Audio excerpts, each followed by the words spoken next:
Ladies and gentlemen, boys and girls, good morning. It's Friday. I love you. It's time to take a sip. My God, she makes coffee way, way stronger than I do. Oh my God. I had an intro planned. Wait a moment. This? Oh my God. We're about to wakey up. Holy shit. Fuck yeah. Whew. We're going to be playing Legends of Runeterra Open Beta, which just entered Open Beta, I think yesterday, maybe today, something like that. And, I don't know how long we're going to be playing it for. I did not have the most positive experience when I played in the closed beta, but as I've said many times in the weeks leading up to this, there are several games that I'm huge fans of that I didn't initially like. The notable example I love pointing to is Stardew Valley, which when I started off, I'm like, what's so hype about bok choy? And now I know everything that's hype about bok choy, especially if you're looking to build friendship levels with Marnie, but it doesn't matter. Listen, it took me a minute with that game. It might take me a minute with this game. So I'm going to give it another go, and I'm going to be talking about a lot of my thoughts, sort of re-echoing what I felt before. And because it reset all of our progress, we're going to have to be going through this stuff right away. I'm in a great mood. I have been pretty irresponsible this week. I have been staying up late playing Dota. I haven't been eating particularly healthy. I had some beer last night. Oh, it was tasty. And then I got something stuck between my teeth last night, and then fell asleep.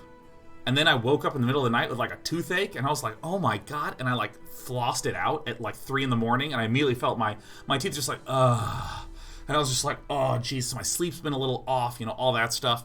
And I don't give a shit, man. I feel so amazing today. I'm in high spirits. I'm in a great mood.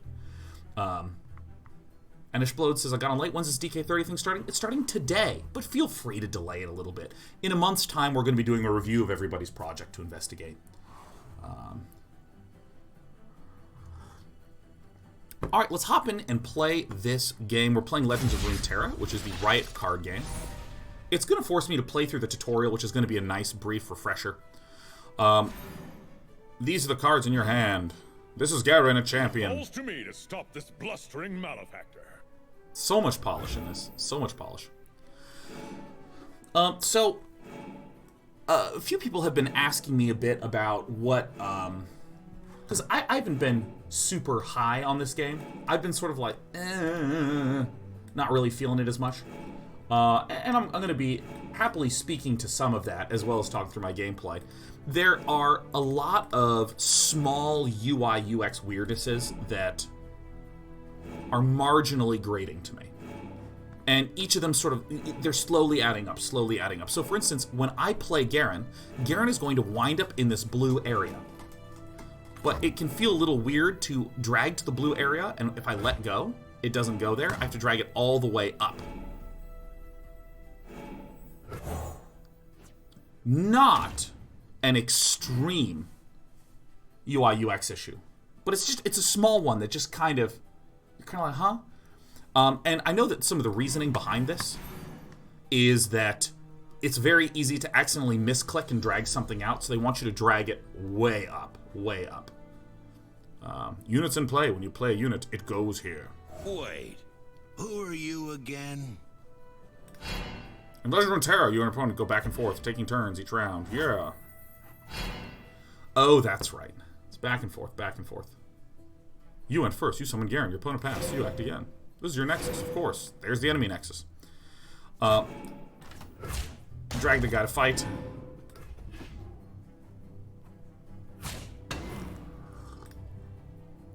So it has this game's, for any of you who haven't seen, it's a mix of Magic and Hearthstone elements. Magic-like in that when I, the attacker, declare who's fighting, who I'm attacking with, I can't choose who blocks, the opponent chooses who blocks, which is different than in Hearthstone where I choose who's attacking.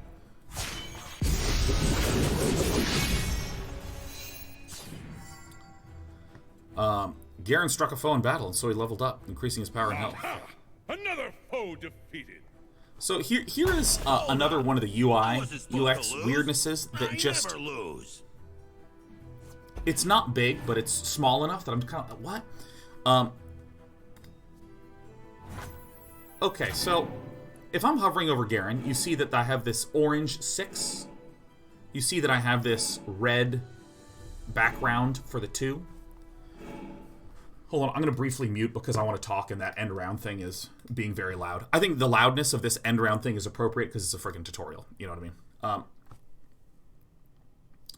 Okay, so again, this is not a game. I'm not trying to say this is a game-breaking, embarrassing, horrible UI UX. I'm not at all saying that. There's always going to be some UI UX weirdnesses and so on and so forth.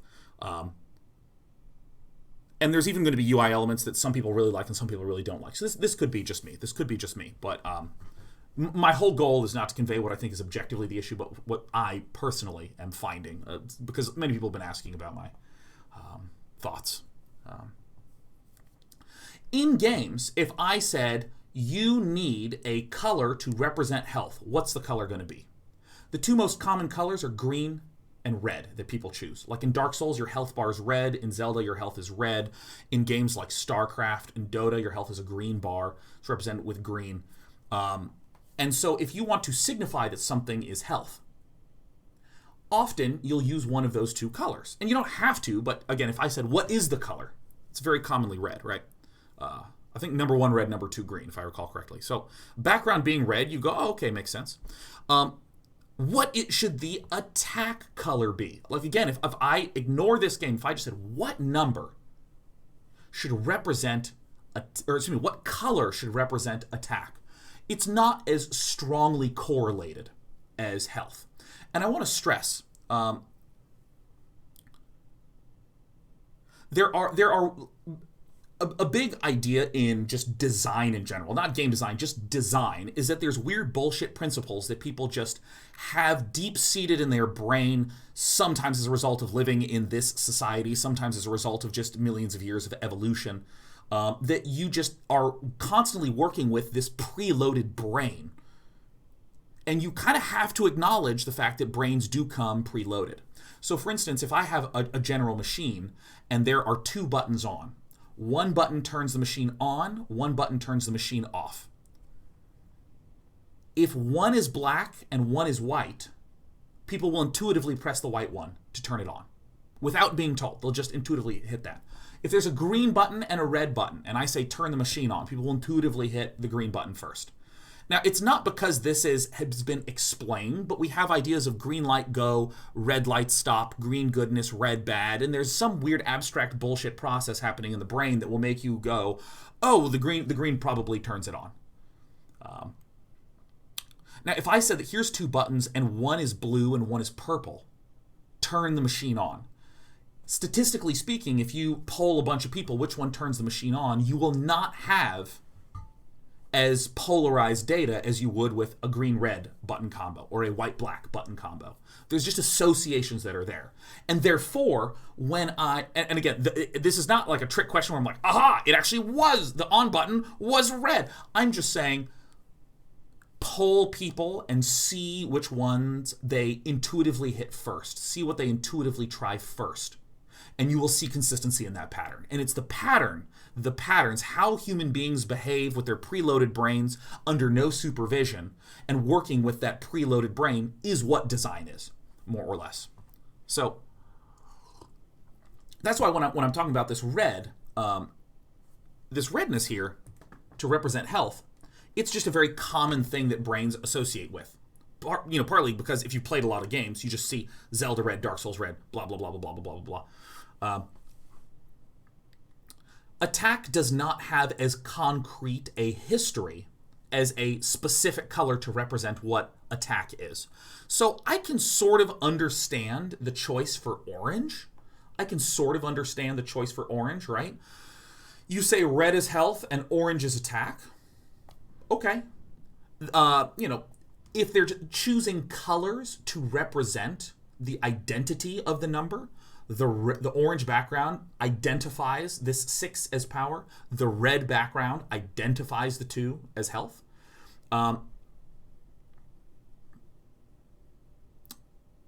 if they're choosing that, again, I can understand getting someone comfortable with that. But then the red right here on the 2, the red is being used to denote 2 different things, where white means that it is the normal value, green means that it has been a buffed value, red means that it has been a decreased value. And in particular, health does not regenerate at the end of turn. Health stays. And so often you're going to have red on red, which is weird. It just looks weird, or bright green on red. So red on red, bright green on orange just visually looks very odd for me. But from the graphic design perspective, the fact that red is supposed to connote the identity of health, in the same way that orange denotes the identity of power. Attack power, that is. But then also red denotes being below average. Like, red has 2 different meanings in this setup. And that's a long rant, because I do find the whole idea of, like, color associations and design, like, super fucking interesting. But again, this whole idea of, like, red on red and eventually green on red, I mean, it's not impossible to read. I can read it, but it's just a little weird. You know what I mean? Prepare to attack. Alright. Sheriff, come here. Sheriff, little kitty, come here. Ang8811 says, what's weird in Hearthstone is it red on red, and it doesn't look nearly as weird. There's certainly ways to deal with it, but also Hearthstone and Artifact do an additional way to denote the identity of the number. They use a symbol. There's a sort of a blood droplet behind health.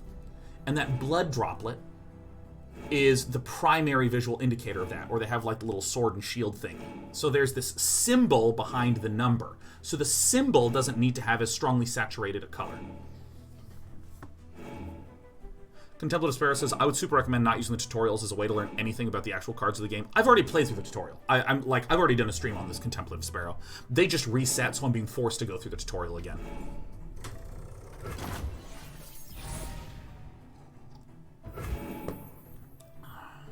Attack with both units. By the way, I really like this sweep up effect. Wait, what? Alright, you're gonna make me drag it out? Okay. Forward for Demacia! Charge? Swingy ding. Justice triumph!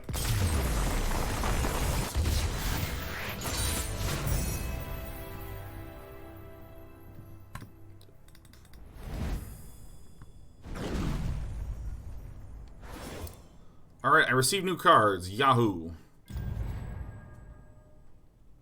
We won the video game. New champion received. Sure. And I got a Garen.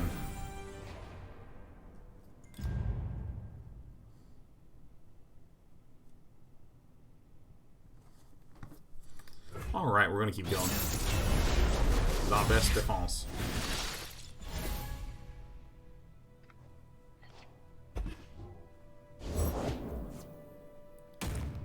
Alright, just tell me what to do. Alright. Even Blah, blah, blah, blah, blah. Alright, I'm gonna play Braum. Ooh, they changed the effect on this attack token. That's interesting. There was a mechanic that was not actually explained, especially. carve up. I don't even think it was explained almost anywhere. Blah, blah, blah. I don't think that it was really explained anywhere, which is that it's not that I attack on my turn and you defend, and then we switch and you attack on your turn and I defend. That's not exactly how it works. The way that it actually works is that if I have... Alright, level up the effects. Cool. I'm skipping through this tutorial because if you haven't seen this tutorial, you can just download this game and give it a shot.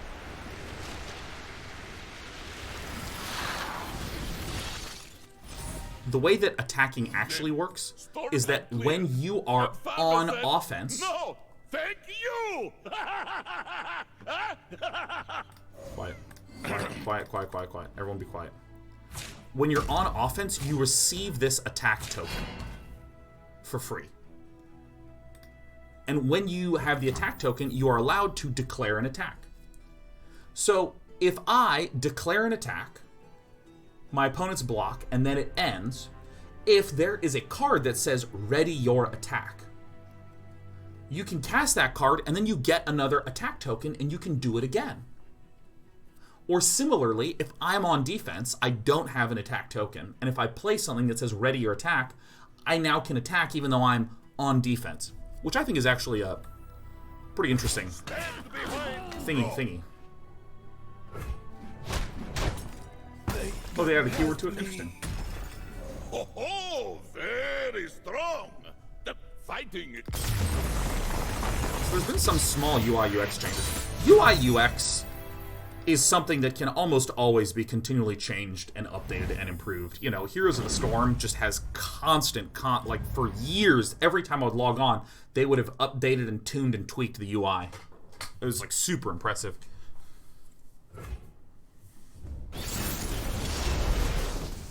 Back and forth.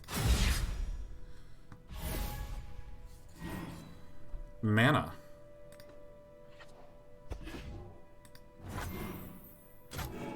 Spiderling.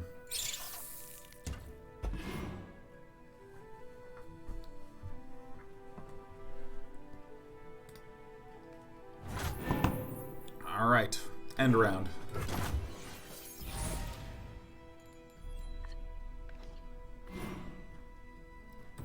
Elise is, if you have 3 or more spiders, attack some with spiderlings. All right, it's Elise. Feels good to stretch my legs. Blah blah blah. Can things attack the turn they're played? That's right, they can be. Okay. Elise summons a new spiderling. Perfect. Yeah, you know, there's a number of... So, I mean, like, I started off by pointing to some UI, UX things, and I want to stress that UI, UX can always be updated, can always be changed. And what it feels like is when... It's like if you're reading a book and there's a letter in the middle of a word that's just randomly capitalized. You can still read everything, you still understand everything, but it's a little jarring, you know, like that sort of thing. And I think that... I don't put especially much weight on any of the UI UX comments because, again, it's like such a flexible, changeable thing. I think that if I had to boil down what my concerns are, it's that there's a lot of gameplay stuff that just feels weird. That's one part of it. That feels kind of dissonant, kind of like, huh? And more than anything, it's hard for me to find a mechanic or element in this game that has not been... that's not already from another game. So, for instance, a lot of people looked at Hearthstone and they said, Hearthstone is simple Magic. Because Magic, I can respond on my opponent's turn and all this stuff, and in Hearthstone, you can't. Alright, let's ignore whether that is true or not. What I want to focus on is the fact that Hearthstone had so much stuff that literally just did not exist in Magic. So, for instance, freeze. The idea of when you freeze an enemy, they become frozen. They can't attack on the following turn. And there are things that do bonus effects if the unit is frozen. You might say, well, is tap similar? Without going into a lot of detail, no. You can see situations where freeze and tap overlap, but like if you freeze a taunt minion, you still have to attack through the taunt minion, stuff like that. Like that's different. The whole idea of hero powers, brand new thing. What the hell? That's incredible. Linus's true random abilities, that was really new in Hearthstone. The idea of Ysera being able to pull a dream card at the end of each turn. Spell damage.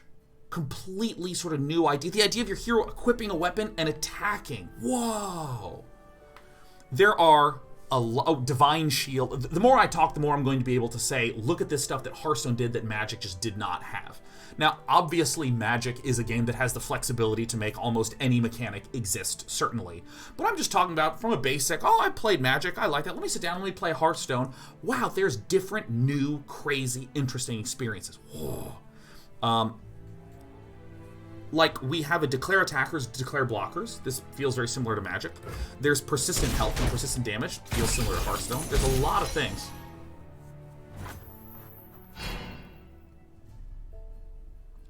That I struggle to find super new. Let's point out the things that are super new that do feel cool.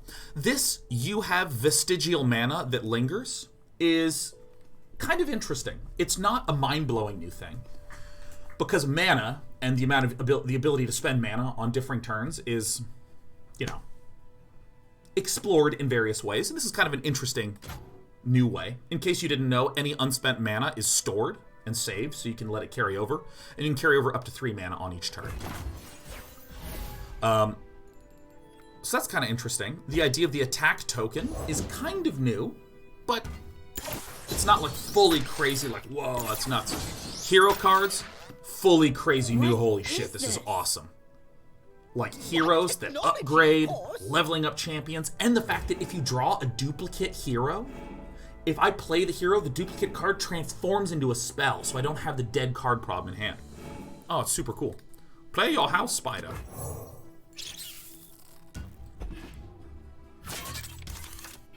Go forth, my creation. Oh yeah, I have to do exactly what it says. Yeah, declare attack, declare block. Love that phase in Magic.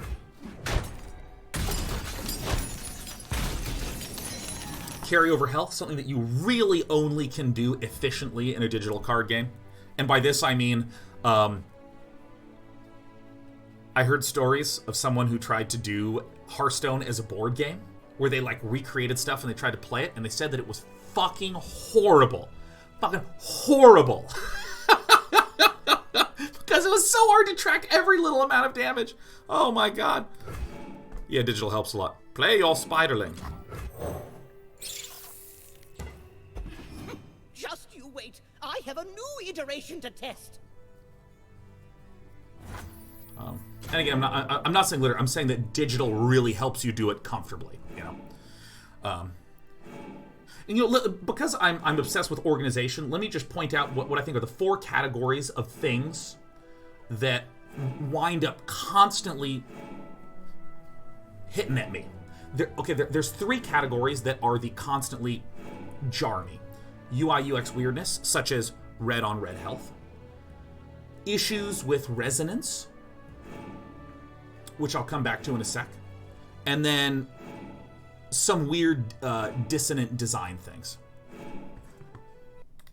The 4th category that I think is above all the biggest reason why I will unlikely be playing a lot of this is that I just feel that the mechanics and gameplay design feel incredibly conservative and not unique compared to Hearthstone or Magic, to the point where if I wanted to play a card game, I would just play Magic. You know what I mean?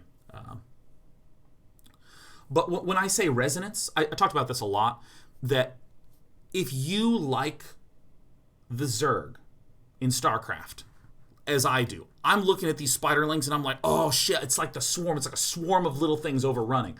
I have an emotionally significant experience in my life playing a lot of StarCraft, and I see something that resonates with that. Cool.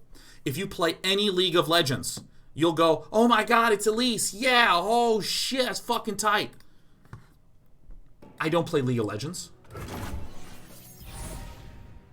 I think it's about time we wrap this up. And so, like, most of the cards look and feel like a dude in armor. So it's difficult for me to get the same experience as when I have a dragon. And the dragon is... It has the keyword flying. Whoa. Swing with the team. Oh dear.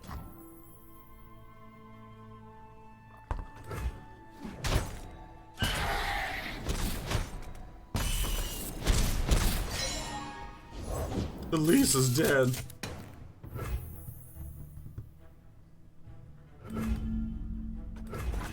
Sound effects are great on this. Sound effects are fucking out of control on this.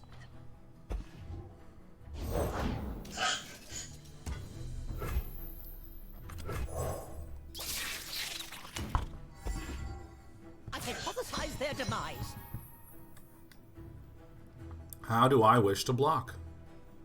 I'll eat this, and I'll trade this. I just won't block this, man. I'll trade this. Because then I can kill next turn? Yeah.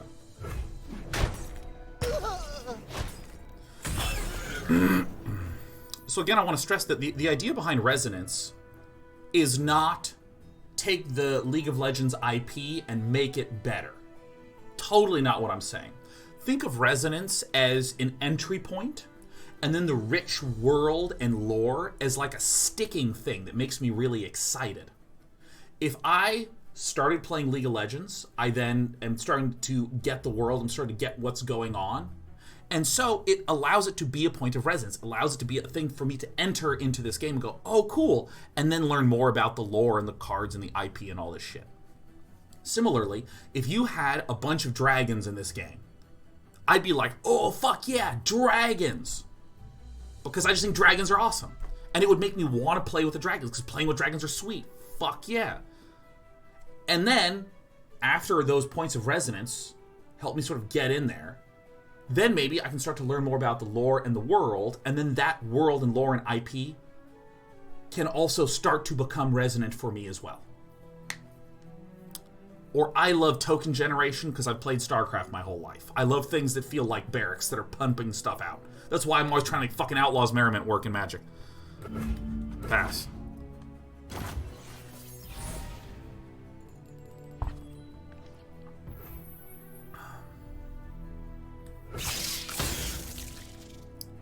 Oh, did I just... No, I'm just gonna swing.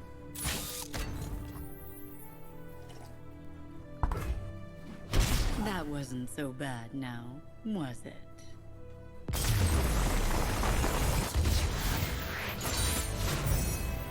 Drenzen says League of Legends tends to do humans versus humans versus humans versus humans, but with different colors and attitudes. Yeah, and I think it's making me struggle to feel emotionally gripped and tied to any particular faction, any particular thing, because the identity is just not as resonant with me. When I say dissonant, because again, UI, UX, resonance is the idea of like making the name and the or making the identity of the thing connect to in some way an emotionally significant experience for me. And all things bright. When I say dissonant, I mean things that make you go, okay, I get what's going on, but it feels a little off. For instance, if there is a card in Magic the Gathering that is a dude with a sword, if it says it's a 1/1 with flying, I get that it's a 1/1 with flying, but why is it a dude with a sword? Why not make it like a bird with a sword? Like, why not, like, what?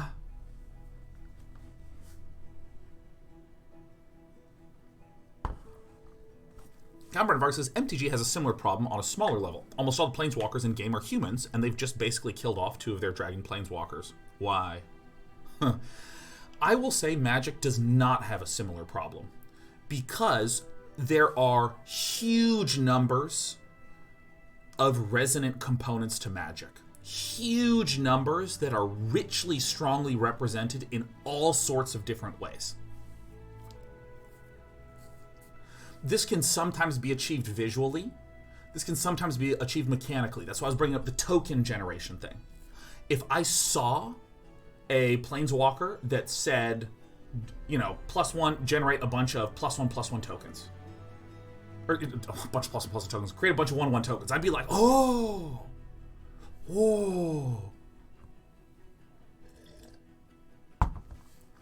So, to say that a particular card struggles with resonance, I think is not the point. Because not every card has to resonate with every single person. For instance, in George R. R. Martin's Game of Thrones series, there are many different characters and many different things going on. Catelyn Stark is obsessed with taking care of her kids, and her identity as a mother is really important to her. I don't care about Catelyn Stark as a character. I know a mother who loves Catelyn Stark and really connects because that's resonant. I fucking love zombies, so the White Walkers are my shit. I haven't finished Game of Thrones. I'll probably never will once I saw the Season 8 reaction. But, anyways. So, I love everything that's happening north of the Wall. So, the idea is that in the collection of characters of George R.R. Martin's Game of Thrones, there are lots of different ways that people can have different exciting entry points and things that resonate with them. And when I say magic is really, really resonant, I don't care about blue at all. I don't give a fuck. Oh, you're a sphinx and you're a wizard and you have a library. Oh my, I don't fucking care. When I see a giant stone titan in green, I'm like, fuck yeah. And so when I talk about resonance in this game, what I'm doing is I'm like looking for an entry point to go, this is my shit. When I first played Hearthstone, I didn't care about most of the classes. I'd never played World of Warcraft, so I had no idea how they functioned. But I liked spell power. Spell power was the first sweet, awesome thing because it kind of reminded me of upgrades in StarCraft. That was my point of resonance to enter into. And then I liked green in Magic increasingly, and someone said Druid is like green, and I looked at Druid's cards, and they reminded me of green. Cool. Different kinds of resonances. I also love anything that has to do with sacrifice. You know, like undead in in Warcraft 3, and so I also started to play Warlock at the start. You don't need every point of resonance to work for every person, but you do want to have a lot of different sources of resonance, a lot of different ways, a lot of themes and whatnot. And so this comes back to this game where I've yet to really find something that makes me be like, oh, fuck yeah, all right, let's go. All right, cast your decisive action. That's right. Burst happens without any opportunity for my opponent to respond. It just goes. Fast spells. Play your Bright Steel Protector. I think burst, fast, and slow. Give an ally barrier. Burst, fast, and slow is going to be another example of something that's just a little weird. The Ulf says you'll find more resonance outside of this tutorial. The Ulf, I've played Legends of Runeterra outside of this tutorial. I'm just taking a long-ass time to talk because that's what I do. I take 5 minutes of content and I stretch it for 2 hours.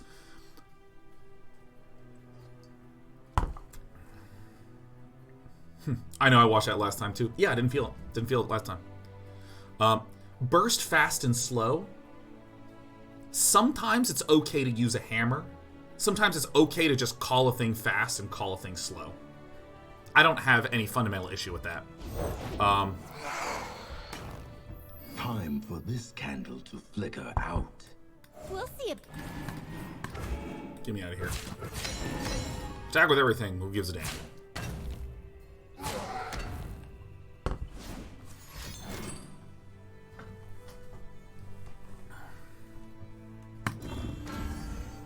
And again, I want to stress, this is my experience. It would be false to say, I know exactly when you are specifically going to have a resonant experience. There's a measurability that can go on, you know, where if you gave this game to 100 people who had never played League of Legends, and ask them like how frequently they started to go, ooh, this is really exciting, etc., etc. Whoops. Give an ally burst, okay. You can get measurements to try to get it, you know, some objective sense of how a large audience will respond to this. Oh. I think I just passed, yeah.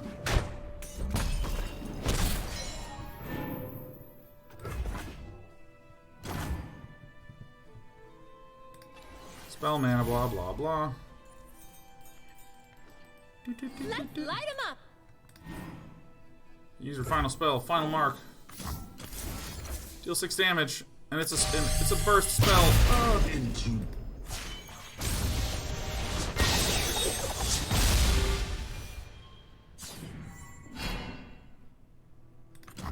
For justice and all things right.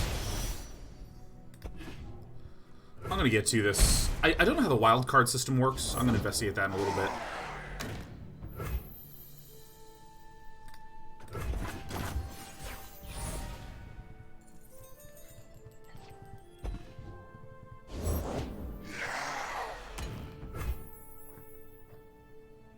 An enemy unit, so I probably can't cast this here.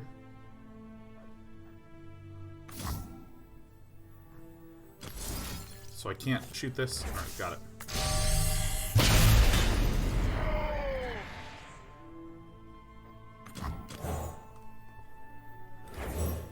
My shield is yours.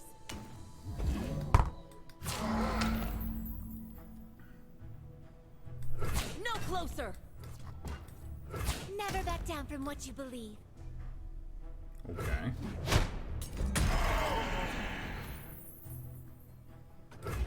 My action. Pass. Pass. Let me win. The blue line follow faster now? Oh, I'm glad you brought this up, because Into battle with heart. that was another one of those weirdnesses. The superior tactic.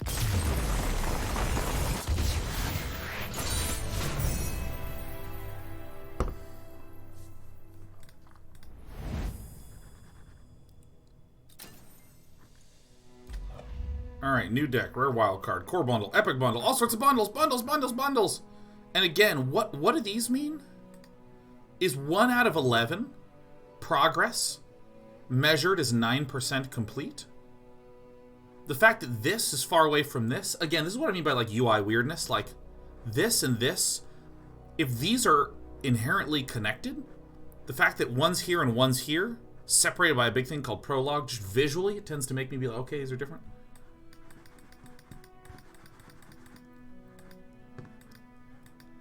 It could be that, like, if I'm filled up to here, it would say I'm still 1 at 11 progress, but this might say, like, 13% or some shit. But then why are these far away?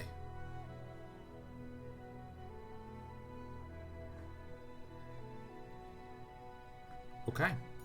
Alright, let's go to our collection. These are the starter decks. The Ulf, didn't you give me a control deck to play last time? By the way, I want to briefly talk about this idea of dissonance, because we're going to talk a ton about resonance, because it's a very abstract concept. It's one that I initially heard from the writing mentor David Wolverton, aka David Farland, who's just has amazing lectures on writing and storytelling. And it's also been heavily explored by Mark Rosewater, the head designer of Magic the Gathering in Wizards, or in Mark Rosewater, the head designer of Magic the Gathering, is explored heavily in Magic the Gathering. There we go. Whew. Chipsticks is, I think I linked a control deck for you last time. Yeah, Chipsticks, you were the one that had like the weird goat that obliterated everything, like the 10 mana thing. So we'll probably wind up talking about resonance, but again, the three kind of categories of like the hitch, like hang up the wall, Actually, I would say there's two categories that make me hitch. It's mainly the UI, UX, and the dissonant elements. The lack of resonance is just like it's tough for an entry point, but that's fine. If I play enough hours, I can probably get a sense of the gameplay, and then the resonance might matter less to me. But I want to point out some of this dissonant stuff going on by looking up, what's the name of the mechanic? Elusive. Show unowned cards. Yeah, so like when all regions? Okay, great. So there's this scout. There's this like really cheap scout flying dude. Did they get rid of the flying keyword? Oh, no, here's one. This is fine. Okay, elusive. Can only be blocked by an elusive unit. Okay. When I look at this, my brain clicks, right? This is what I mean by the idea of resonance, right? I go, oh, look at this flying thing. Oh, it's elusive. It's flying. I get it. Cool, right? Like, there's a sort of clarity and a consistency of the mechanics, right? And I go, great. Seems good. Part of me wishes they just did flying.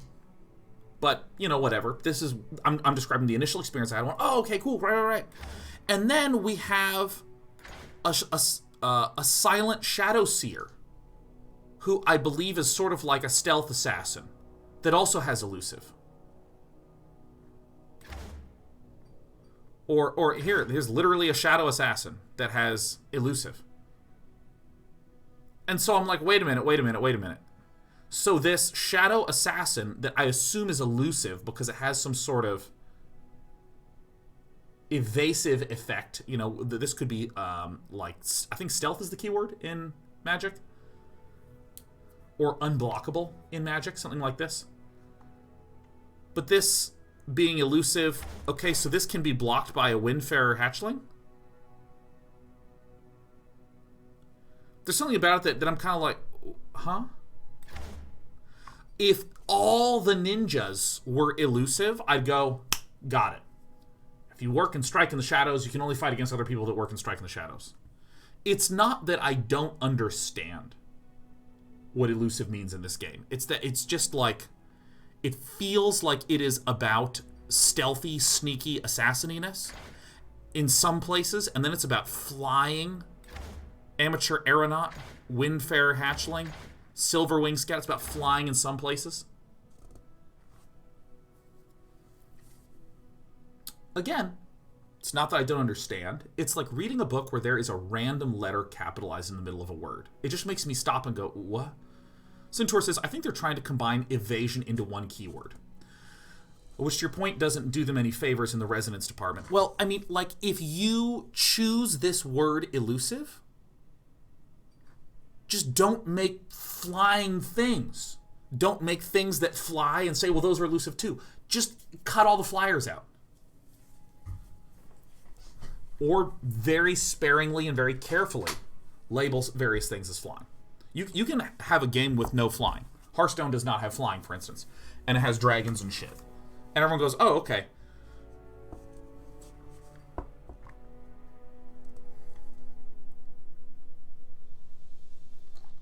But for instance, in Hearthstone, when there are stealth things, which means you can't attack or target them, they tend to consistently have a theme of being sneaky things.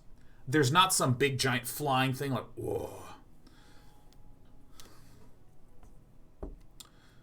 Visionary says, since I never really paid attention to MTG, I don't associate flying with being elusive. Sure, that's fine. That's fine.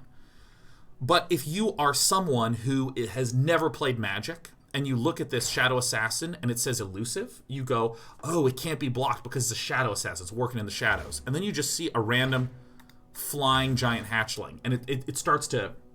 It's like a little point of like, huh? Or the other example of just dissonance and things was... Crimson Awakener. This is like my favorite, one of my favorite examples to point to in this, which is like, okay, this is a, let's look at the effect. When I'm summoned, deal 1 damage to all other allies. First of all, this is, again, one of those UI, UX weirdnesses.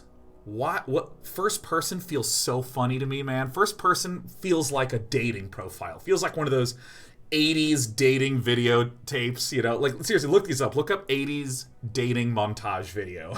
It'll be people like, I'm a really nice guy. I really like taking a lady out and showing her a good time like a gentleman. And when I'm summoned, I deal 1 damage to all other allies, right? Like the first person, I have seen like thousands of games that use third person. Or, you know... I've hardly ever seen a game use first person, and I don't know, it feels so weird to me. It's so funny. But third person, when this creature, well, typically the way it works is it uses no subject. So it would say, when summoned, deal 1 damage to all other allies, or it just says the card name.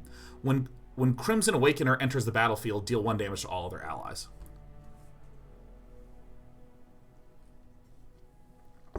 Blaze of Fire says the Crimson are essentially vampires in League of Legends lore. I had no idea. I didn't know. Who knew? Apparently lots of people. So let's approach my comments on this from two different perspectives. Let's approach this from the I don't know what any of this shit means. I don't know who the Crimson Guild are in the League of Legends lore. Let's say that that's where I am at. If I am playing Magic and there's a card that says, when this card enters the battlefield, deal 1 damage to all friendly units, I would expect it to have some name that implies that, like Plagued Abomination. Or I'm going, oh, so it hurts everyone because it's plagued. Or if it's in red, it would be like Reckless Mercenary. Oh, I see he's reckless, so, you know, he's good, but oh my god, okay. I get it. When it says Crimson Awakener, and it's a dude just sitting there looking at his hand, it's hard for me to use the art and the name to connect to the mechanic. Again, I read through and I get what is written here. I understand all the components, but it's sort of like the huh? And when you say to me, it's a vampire. Okay, let's approach it from that perspective. What if you said, well, Sean, this is a vampire? When you look at Magic, and it says this vampire, it, you know, deals 1 damage to a creature, then that creature becomes a vampire in addition to its other types, and the initial vampire that dealt the 1 damage gets +1/+1. Like, you really see and feel all that sort of thing in there. So where's the eye? Is this guy dealing 1 damage to all his allies? It's beautiful art. You know what I mean? It could be when I'm summoned, deal 1 damage to all their allies and heal for 1 to make the theme resonant, is what I mean. So what if I'm trying to look it up? Crimson. Is it just a bunch of people? Alright, a bunch of people staring at their hand. For each other attacking ally, deal 1 damage to it and 1 damage to the enemy nexus.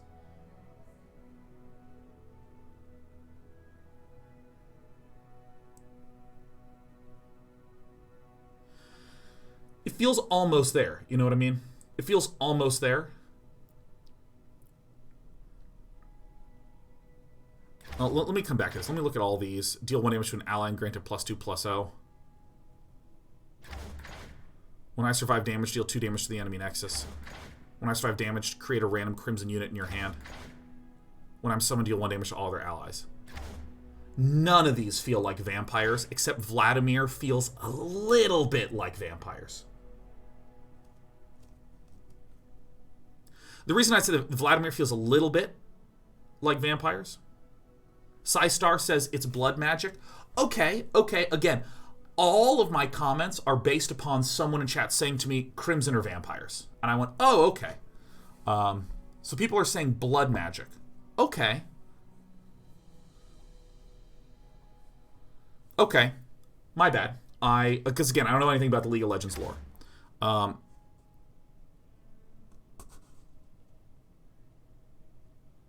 This makes more sense to me, but first of all, Vladimir is a very vampire-y name. And let me actually just note that this feels a little more vampire-ish to me. For each other attacking ally, deal 1 damage to it and 1 to the enemy nexus. And if this had said, if you've dealt damage to 6+ allies, then level up.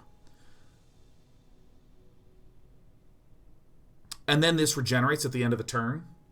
I mean, like, this starts to feel very vampire-y. If Vladimir doesn't attack and a bunch of other people are just, like, getting shit on and dying and stuff like that.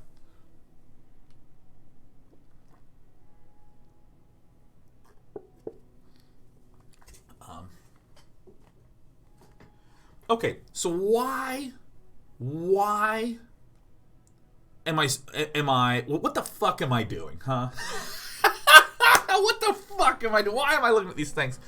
I'm just trying to communicate one point. And as always, Day 9 takes 5 minutes of content and stretches it into 2 hours. God, I'm horrible on dates. I think. I'm actually probably pretty good. You know what? We should spend 2 hours thinking about that. Anyways. I'm trying to communicate this idea of dissonance where I'm going, things don't quite line up in a way that makes me be like, ah, got it. It's like when there's like 4 squares perfectly lined up, and then the 5th one is tilted a little bit. You're just like, what the fuck is going on there, right? It's like off. And we spent some time looking at the elusive keyword that in some ways it communicates stealth, in some ways it communicates flying.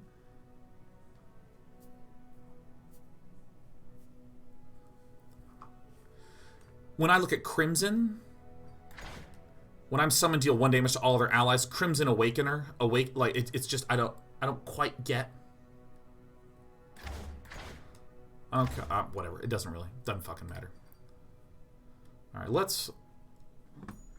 Chipsticks sent me a control deck. I have no idea if I can craft any of this shit, but we're gonna play some fucking control. Actually, Chipsticks, would you mind? Chipsticks, would you mind repasting that deck code?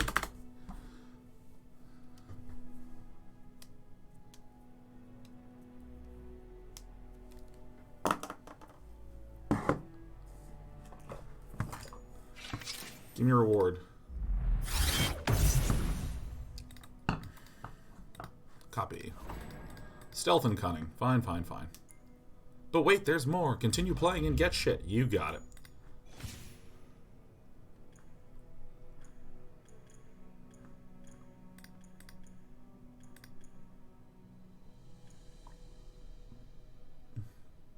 Okay, I gotta play some, huh?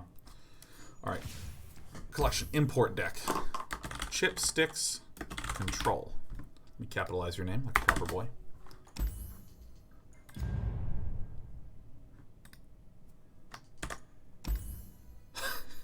I'm a fucking idiot. It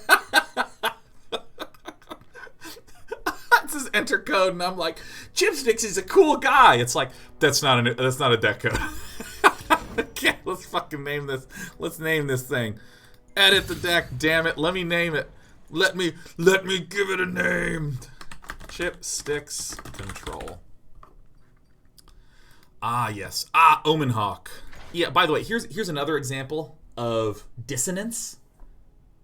In my brain, I am associating flyers with elusive and stealthy things with elusive. Here is something that is clearly flying and it doesn't have elusive. Day of Strife says, is unintuitive the word you're looking for? No, dissonant is the one that I'm looking for. Dissonant is the right one. Yeah, so like Omen Hawk, it's not elusive. And maybe I am incorrectly connecting elusivity to flying, but there's some like clear flyers. I think things it's kind of like it's a little discordant going on there. All right. What do we not have? We don't have Tryndamere. We don't have a lot of these pricey boys. They who endure.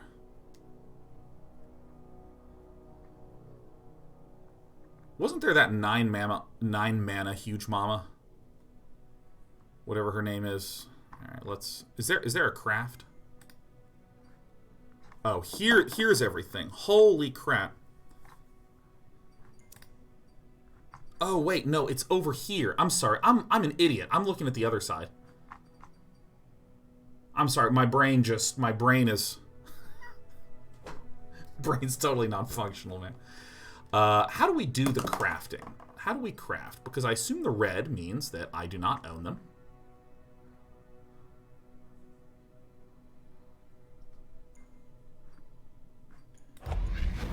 How do I... Alright. I have zero idea how to craft this. Do I have to do like this? Okay. And we have no balance at all, right? Balance 0. And these guys are about 1,200. We have no wild cards. Okay. So I'm going to need to play some, which is fine. Let me take... is this... I'm just going to play this one because I think the art is cool. That's how we're going to do it.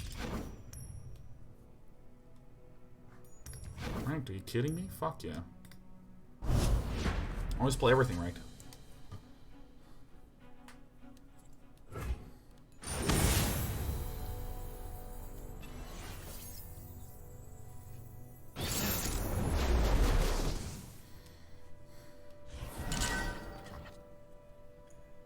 Alright. I'll just keep the cheap things. Alright, see. An ally and enemy strike each other. Okay. So in combat, I can play fast and burst. Is that right?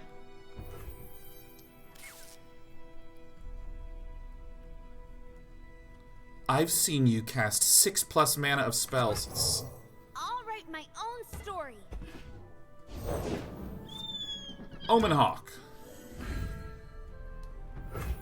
Okay, so now I can just play this out. Real battle. When I'm summoned, grant the top 2 allies +1/+1. Okay, cool. It looks like they've removed the attack symbol and the defense symbol here and relied on this token, making it much more visually striking. Orange seems to be the look at me color, which is dandy. An ally and an enemy strike each other. Do I even want to do this? Alright, I'm going to pass. Alright, so I'll just block this 1/1. Now, if I stockpile some mana, is there anything I can do with that?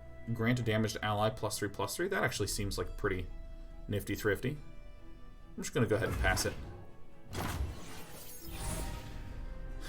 Yeah, fight is pretty much strike from MTG, 100%. Laurent Protégé. Okay, so the challenger mechanic is kind of an interesting one. Okay. Approaching the battlefront. Tough. Alright, so tough means they take the damage. Well, you know, I'm just going to go ahead and... Let's see, I'm going to drag this puppy out. So this has challenger, so I'm going to challenge the... Do I drag it like this? There we go.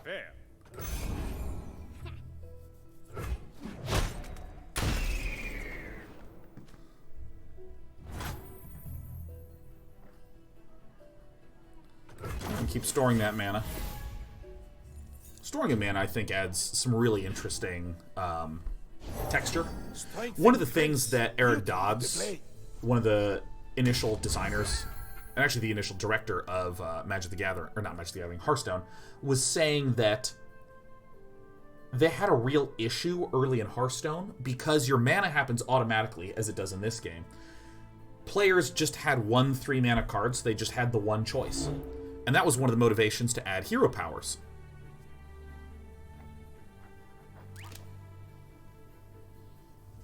Deal 1 damage to an enemy. I think I just developed my board more.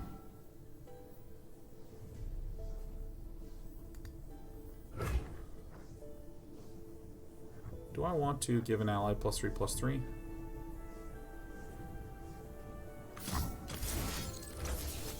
I'm going to do this. Because I feel like it. See if another creature gets played. Next turn, maybe. Just store the mana up. But anyways, Eric Dodds was saying that's one of the reasons they added hero powers, is being able to have a 2-mana thing you could do each turn could make you go, okay, do I want to cast a 3-mana thing? Or do I want a hero power and cast a 1-mana thing? So my opponent appears not going to attack.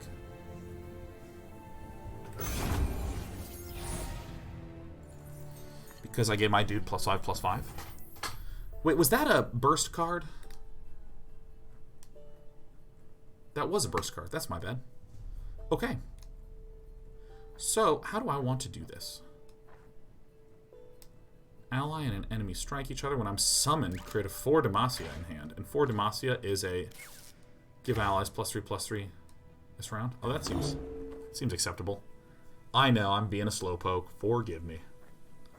Forgive me. Run them through. You know, I'm gonna zap this dude. And then I'm going to... This one shows products. Uncle, it is good to see. Okay, so I'm going to have an ally and an enemy strike each other. Is there any bonus thing that I can do? This is just jams it for Demacia in there. Alright. Pick an ally, pick an enemy. Yeah, see, like, the drag effect is way snappier than it was before. It used to feel like very sluggish and slow. Okay. Alright, so I'm going to eliminate this bad boy.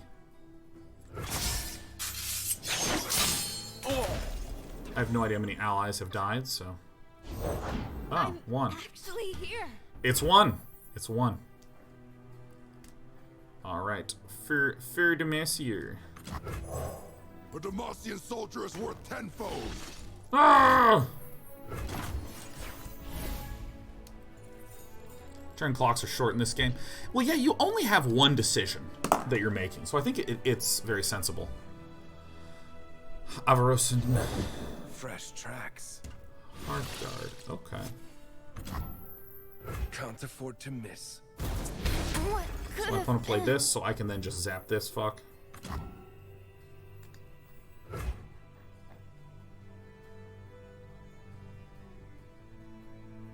Opponent has 3 mana left. I think I just do this. Play my Do this. big lass. We can do this!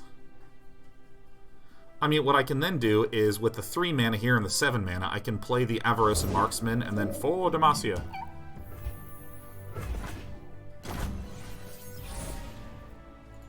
Boy, I'm good. Babbling Bjerg. Okay, well, we have some options. So I'm going to do this first, and then see what my opponent does. There's a scent in the air. And this levels up. So you use 6+ mana of spells. Okay. Soldiers, to me. She'll level up immediately. So if I just cast for Demacia, this goes on the stack. My opponent has the opportunity to respond. I have the opportunity to respond. This is one of the best things I've seen ever. I love this shit so much. Pushing my Alright, so limits. Lux transforms.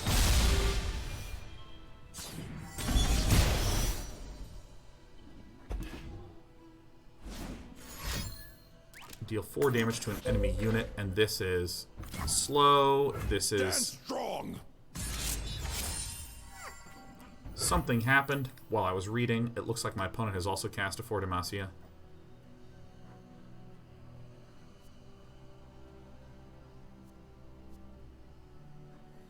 So 6, 7, and 6. We have 6, 5, 5, and 8. And... Alright, well, let's just shoot this fuck, huh? Because I'm swinging out. I have a Tryndamere. Okay. A beacon through the dark. And then I'm just gonna swing with the team.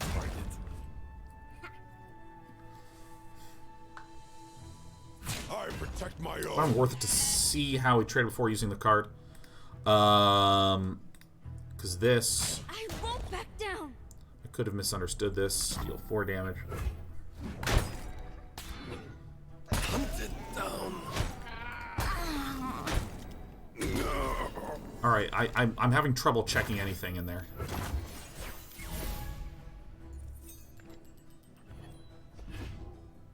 Oh, in this game, a round is like a full end of a sequence. I thought... my brain just went, oh, round. That means when I hit pass. So I was like, shit, okay, I gotta use it now.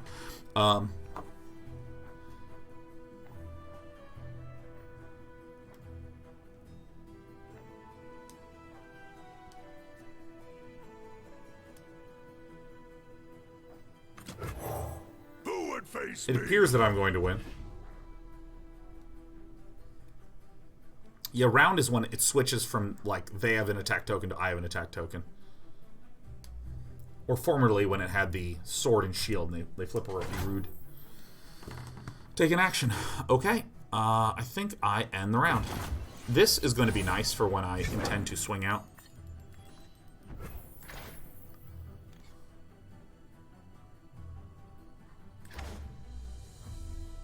By the way, Fearsome is an example of a mechanic that just clicks. I get it. Can be blocked only by enemies with 3 or more power. In other words, small things get afraid of me. It's just like, boom! Makes total sense. Get it. Okay, so let's see here. When I'm someone draw a unit with 5+ power, Mighty Poro is just an overwhelming boy.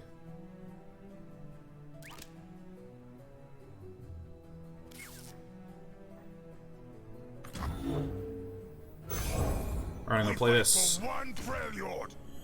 I want to attack sooner rather than later, because if I can force the attack, it prevents my opponent from being able to cast Dispelge. Okay, great. So now I just swing. Like, immediately. Attack. Because this will likely block Lux, and then I can just Radiant Strike. Or that, which is amazing.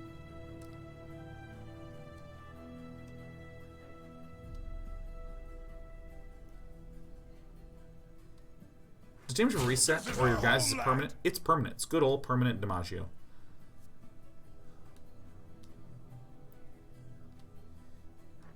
Like my blade? Actually, I'm curious how +1/+1 this round works. Because in Magic the Gathering, if this becomes a 5/4,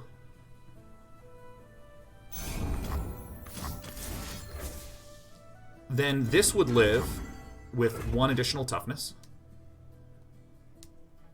And then at the end of the round, does it go to 1?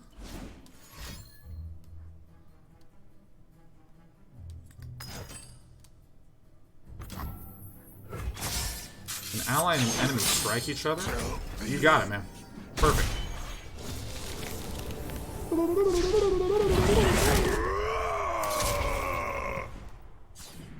Oh, I see.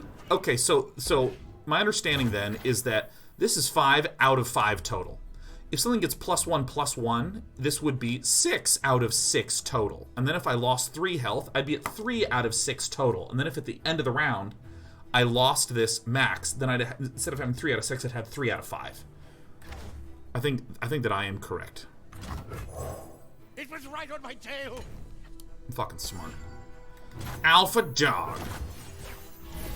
Alpha wild dog.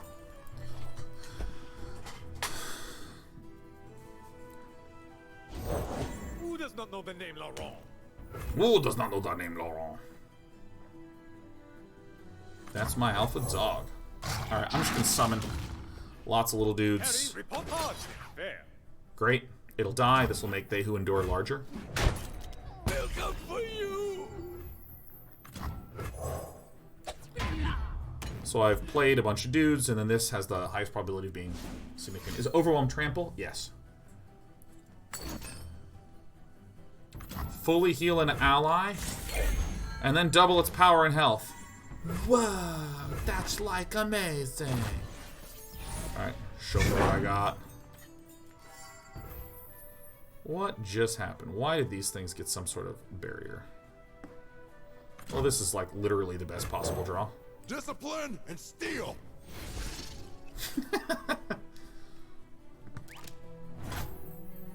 What is this effect that's on the... I assume that is the Overwhelm visual? Because it has Overwhelm listed here, and then is this... So it's represented in 2 different places? You see what I mean by, like, that's not fully unclear, but they have a symbol to represent Overwhelm, and then they have a graphical hat to represent Overwhelm? Why is it represented twice?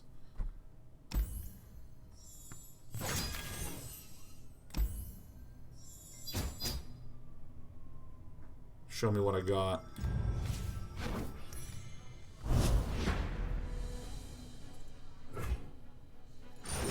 Does that for mechanics that are only active on your turn. Okay.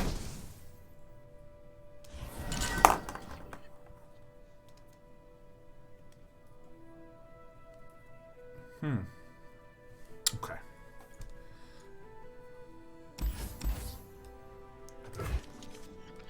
Okay. Centaur says if you play the AI tutorials, that progression line unlocks and gives you a lot of cards faster than direct play at the start. I might do that. I might do that.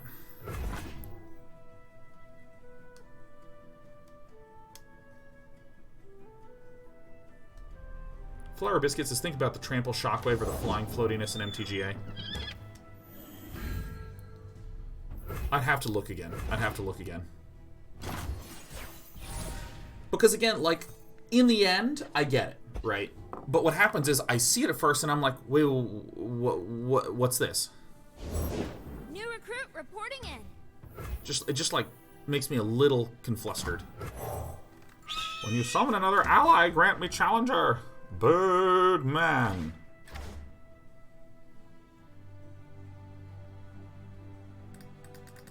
It might be fine. All right, It might be one of those things that just was a little weird initially and then it's just like totally fine.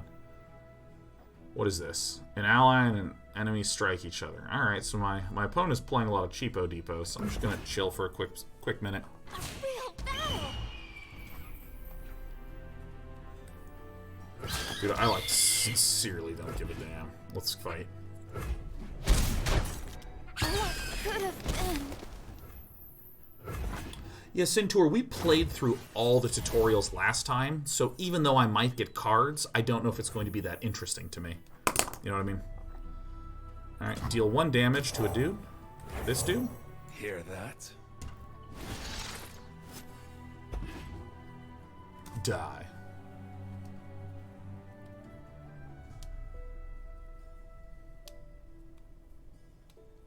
He also says the new bird there is a good example of how first-person text can be interesting. Let's take a look at this.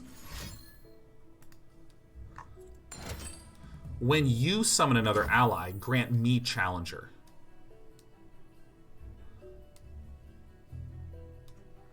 What's this?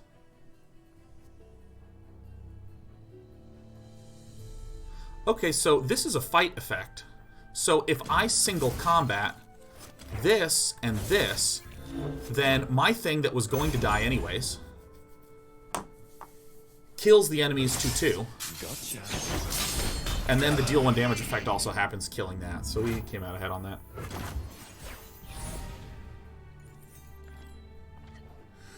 You know, yeah, I mean, like, again, like, I Discipline and steel. just the first person still's just making me, just makes me feel weird, man. Just fucking feel weird. Garen with regeneration and single combat works really nice together. Cool. Show them our metal. I wish to skip block. Nice, spacebar. Does what I think. That's really nice when there's another game that has a structure. My heart and sword for Demacia. And you hit the buttons and that other thing. It's like, have you guys ever opened up a media player and hit spacebar and then it didn't pause the video? Tall as a mountain and covered in ice.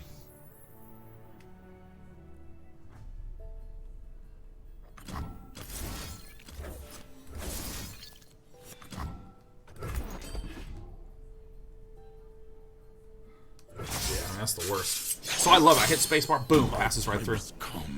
Tem says, you mean like Twitch? Twitch doesn't. Twitch doesn't. Unless I'm just lucky. I have access to a god account where spacebar does work.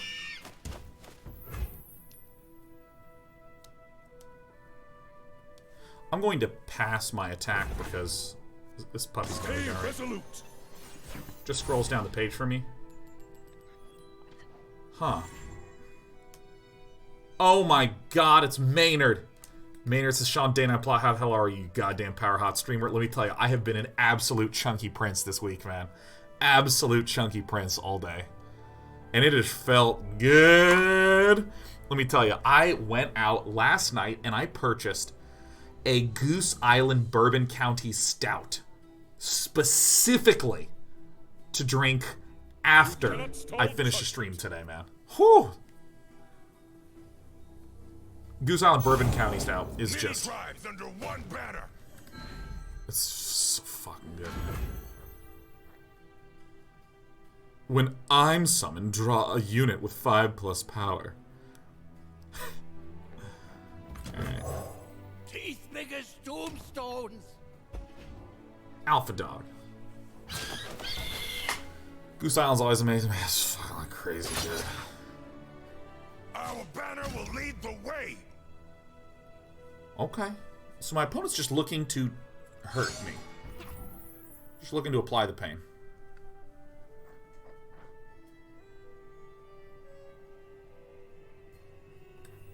I think I just trade my Garen here, right? I think I just say I don't give a fuck, man. My opponent has the same deck as me, and a lot of the things that I've seen in my own deck are like do stuff to damage stuff. And also I see my opponent has a Demacia in hand.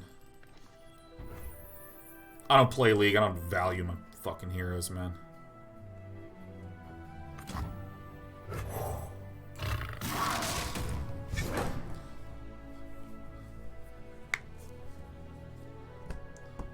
Odd Plays Games decided Dogfish had worldwide stout last night to celebrate the premiere of Star Trek Picard. Same genre of super delicious boozy stout as Bourbon County.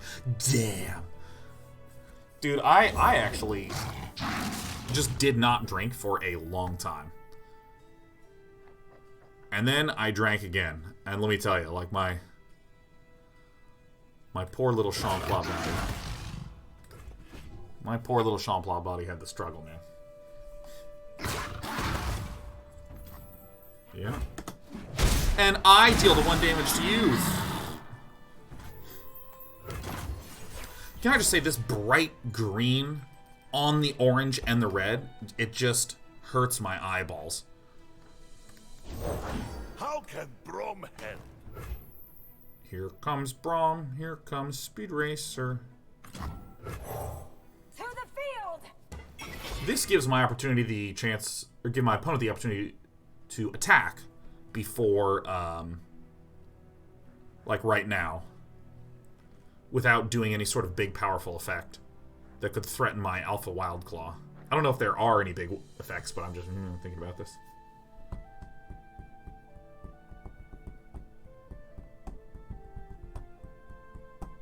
Also, the place they play your HP is weird. Yeah, there's a lot of things that I feel like I can, like, wrap my head around. Can't afford to miss. Can't afford to miss. This is actually so perfect, because now this is injured. I assume that this dude might strike this dude, and then I can kill Brom. This is a burst. Yeah, no, this feels like a... Well, dude, we ran out of space. What are you gonna do? Good luck. Have fun.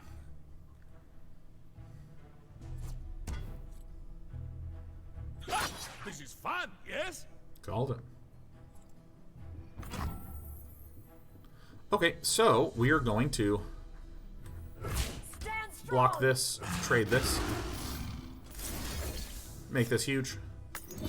My opponent has nothing damage, so if my opponent has take hearts, nothing occurs. Trade, kill, kill. Welcome for you. Yeah, no, yeah. The really important thing being off to the left, and then like when the game is done, you like look up there, like, oh, I lost. You know, it's marginally weird. All right, swing for a shitload. We have this challenger boy. No, screw it. I'm definitely going to attack first. I'm just going to get the 14 damage in. 1 damage off. See, if I had waited,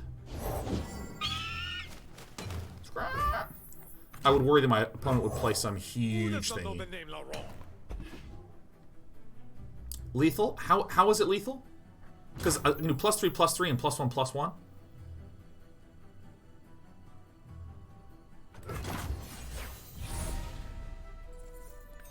You can play the minion, right? If I play the minion, then my opponent has an opportunity to play a minion. A battling ally strikes all battling enemies. Holy shit. My bad, my bad. Oh, no, don't worry about it, dude. This is everyone's learning this game. A battling ally strikes all battling enemies. Just gonna pass. Battling ally strikes all battling enemies. If I'm on the attack and I have an overwhelm dude... Oops, this says, overwhelm specifically reads, excess damage I deal to my blocker is dealt to the enemy nexus. Okay, that's specific language. This says to a blocker. A strike is different than a block.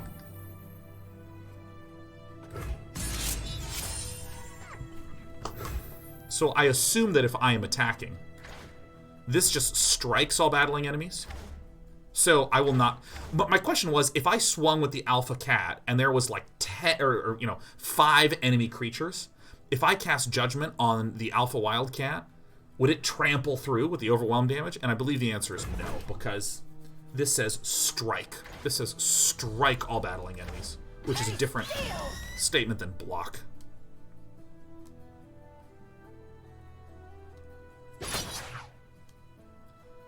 Alright, 6 damage, plus 3, plus 1.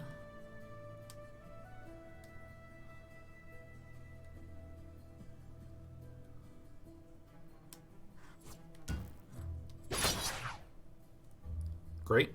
I don't even have to do very much here now.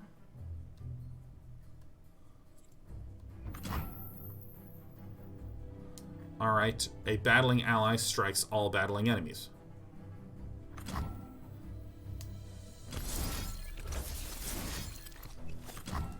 So, I want to see how this works. I'm going to skip the block and just see what happens. Does it go strike and then die, or does it go hit, hit, hit? Alright, it simultaneously hits all of them. Great. Nice. Oh, I see. Strike just means I deal damage to. Strike each other is the mutual hitting. Strike is a one-sided effect. Got it. Yeah. Our whole goal today is to be able to build up to the chipsticks control. Strike is first strike. Strike is I deal damage to you.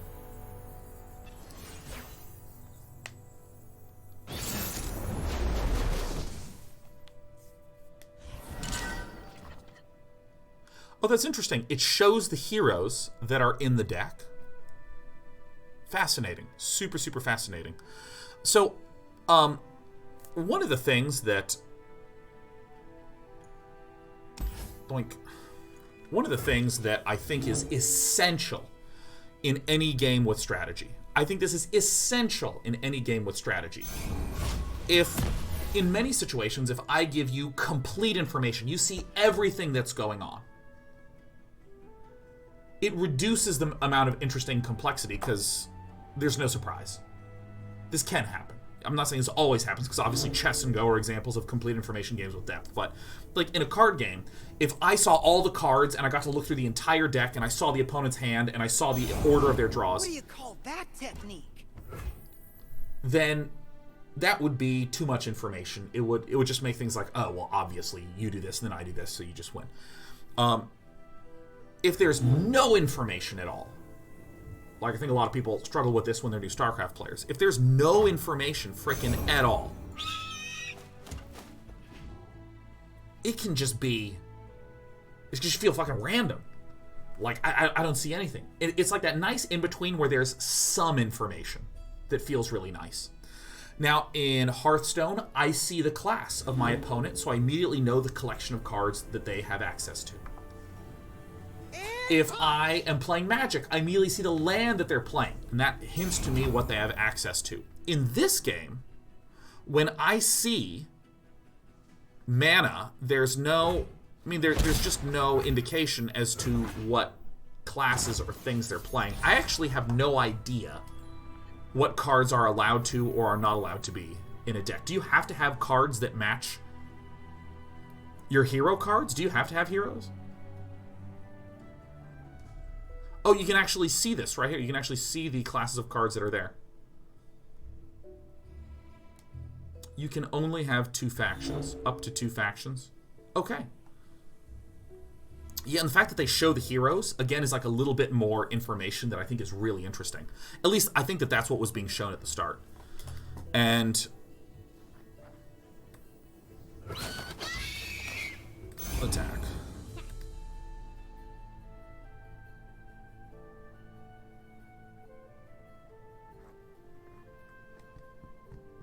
Focus. Focus. Yeah, I think that's really interesting. To provide just a little bit of extra information. Because I think that's always the interesting balancing act that exists in card and strategy games. How much do you show? How much do you not show?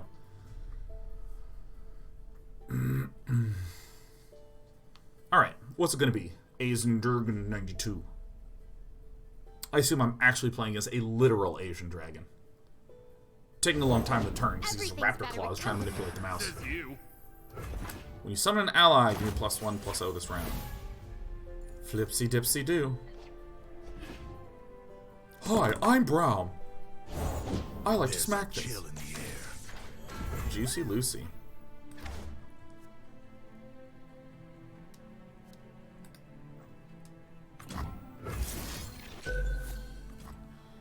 My name is Dr. 2-for-1.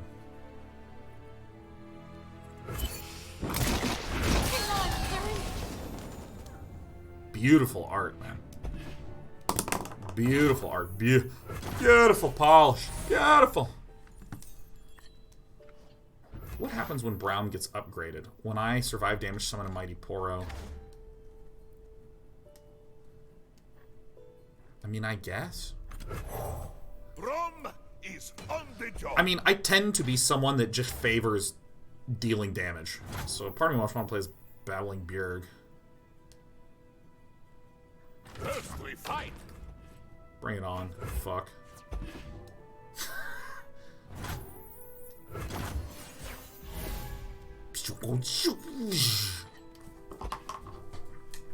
Judgment. A battling ally strikes all battling enemies. Yeah, I showed him who the boss is. Yeah, I just like dealing damage, man. I just want to shit on stuff. My shield is yours. Blightsteel Protector. Give an ally barrier. I'm gonna do a 2 and a 3.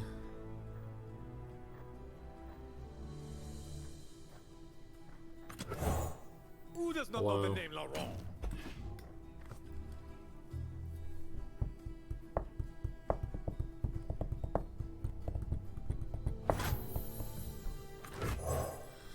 I believe this game is free for anyone to download, right? Because Kenny Barmazee says I haven't played Legends of Runeterra yet because I'm afraid and have zero knowledge about anything in it. I mean, this is, of course, the bonus of saying, "Oh, just give it a try." All right, I'm gonna absolutely shoot this bastard. Fresh tracks. So I mean, you just give it a go if you care to. Gotcha. Gotcha.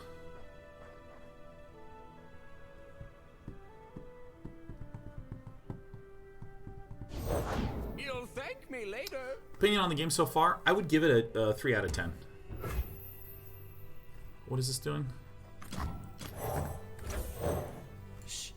There it is. Yeah, yeah.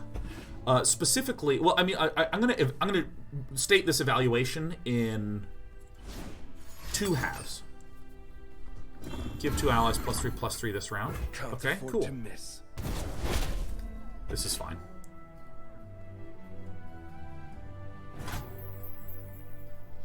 I'm going to evaluate this in 2 ways. So I play this, and this guy blocks this, and I swing with you, and I swing with you.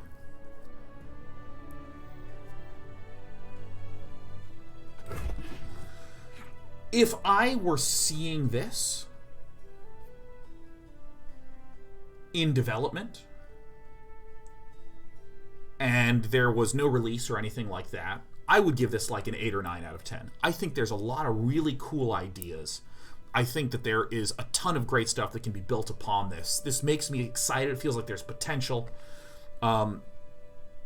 This is open beta, so if I'm evaluating this as a game that I can play. It is easy, see? Yeah, if I'm evaluating this as a game that I can like play today, there is I would just strictly say We don't want any Magic and Hearthstone are substantially better options. Like, substantially.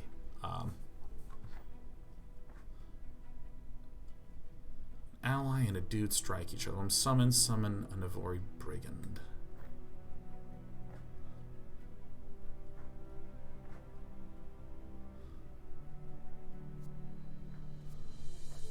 This is fast spell, so I just... Oh, I'm a dummy. Tall as a mountain and covered in ice! Contemplative Spirit says one thing this game has going for it, it's a lot more friendly as far as pricing. I think that's right. I don't know what the pricing model is, but I recall that's the case. Yeah, there's basically... I just feel that there is an incredible... Oh, I could have waited, right? I could have waited and then just swung out. Okay. Alright, so Braum is obviously going to be here. With Braum. I mean, this is obviously going to go here. Stand strong. Obviously going to go here. Bar the doors! Then our opponent's probably going to do something. We'll respond with a single combat. Yeah, the what is this? Give 2 allies. That's a burst card. Okay. Alright, so this guy's gonna die. So this is dead, this is dead. Braum is dead. And this just gets that buff this round, so these 2 guys die. My opponent is broke on mana. I'm going to have 1, 2, 3, 4, 5, 6, 7, 8, 9, 10, 11 mana. So if I have 11 minus 5, that's 6 mana, so I probably can't play Garen and Swingo Dingo at the same time. So this has barrier this round.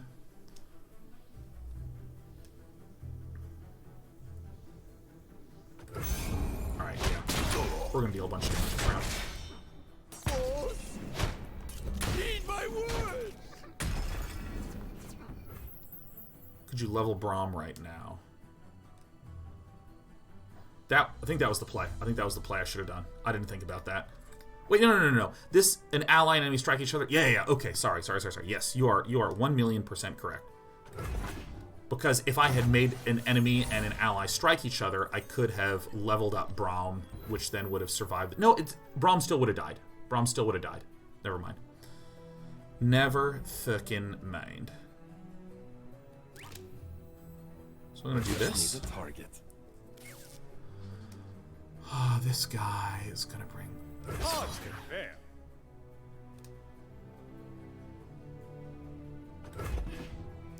And then I can single combat to just sweep the board.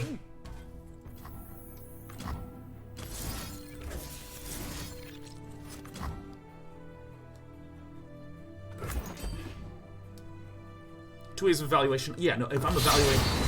I thought I finished that point. Yeah, when I say there's 2 ways of evaluation, if I evaluate it as an in-progress, gonna be changed, like in a beta-type format. Or pre-beta, excuse me. If this is just like something that has yet to be... have any release plan, I'd evaluate it quite highly. But given that this is out, basically, I mean, it's an open beta, I just don't exactly see the merit of playing this when there are substantially doper cards. I'm gonna play the... Actually, what happens with Garen? I've struck twice? Okay. For justice. I'm gonna play this guy. Demacia. For justice, for Demacia. Strength and grace, beauty in the blade. Yeah, it's the as a release product, as a work in progress product.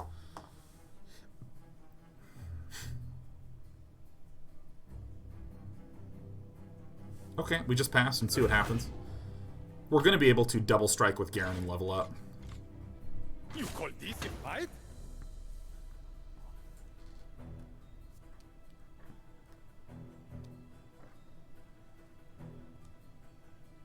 Aha!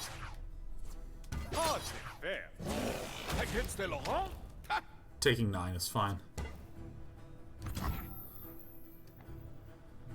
When I cast this, can I target one of my dudes back here? I think I can.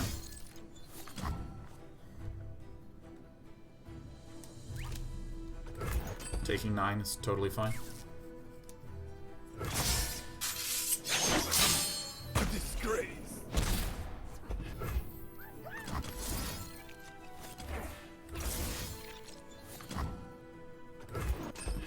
Alright, so we should just win next turn. Barring something scary in the hand. We must not relent! it's me. The start of round rally. Stay resolute. So this allows me to attack every single turn.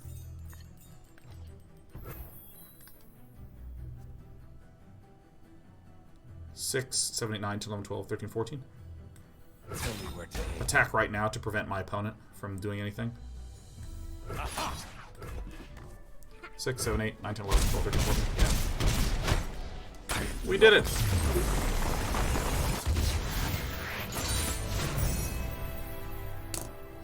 Now here is where my evaluation could be totally wrong. Here, like, because fundamentally I'd say that 80+% of why I would give this game like a 3 out of 10 is that there are the card designs, the mechanics, everything feels very conservative.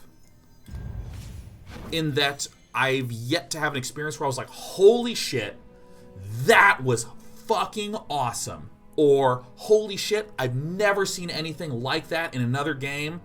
Damn, that's sweet. When the level up happened, I was just like, oh, okay. Getting to attack once every round, it's actually pretty cool. But it's not necessarily like, whoa.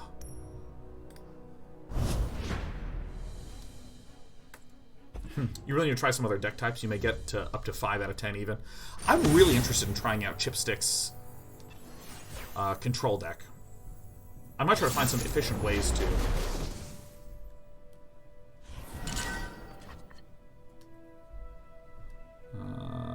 No and no.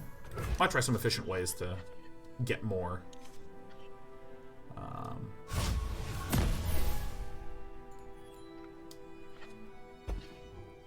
I might try ways to get more like wild cards and points and all that good stuff.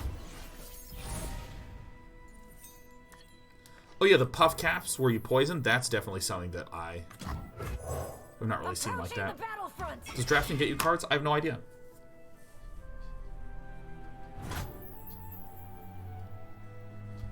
Alright. Most efficient way is paying $5. I'd pay $5. Hey, steal! Die.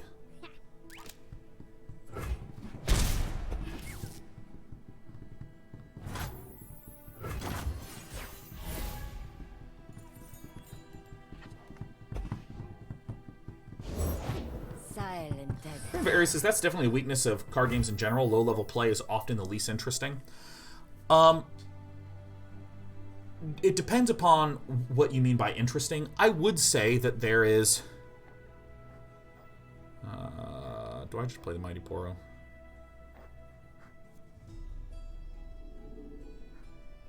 I think I do.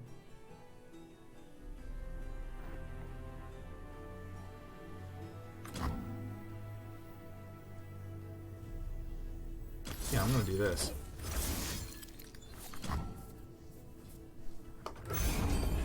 Like, strategically speaking, yeah, if you're doing beginner mode, you want to have something that is not as strategically complicated, that's kind of like straightforward and all that sort of stuff. Alright, what now? Great.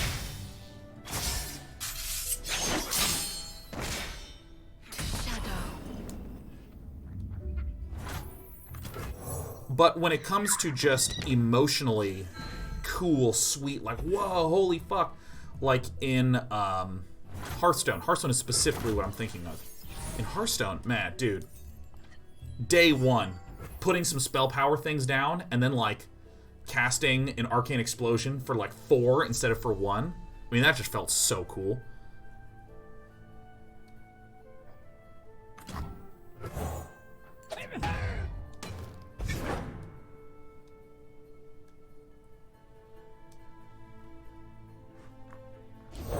And that's the interestingness I care more about, because like I whenever I play a new game, I so unbelievably know that I just don't know how the super sophisticated complexity and depth is going to work. I have no idea.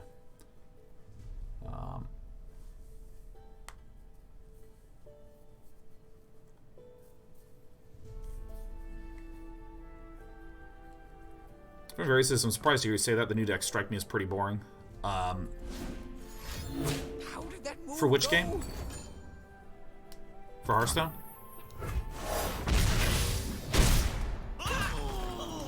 Sure. Seems good. A foray into the field? How exciting! Oh, you're talking to someone else, Fanaberries. Oh, sorry. Radiant Boop.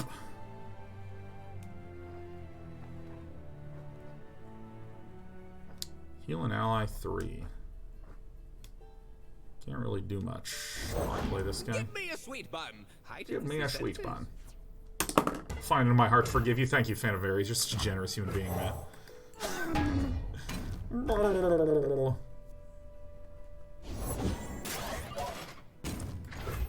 What is this, dude?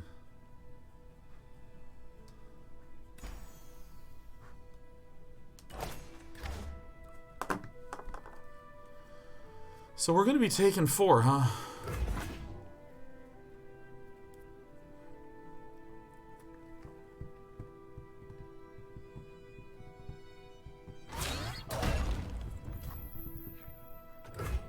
Bring it in. Bring it in, my friendo. Dead pass. Switchy witchy woo. Judgment. Oh my god. My alpha boy. Snarl, snarl, snarl.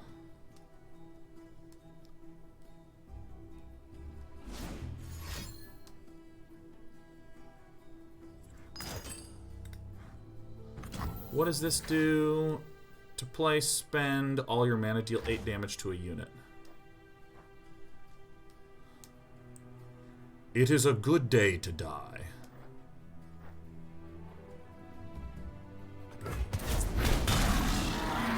Oh. Passing it on.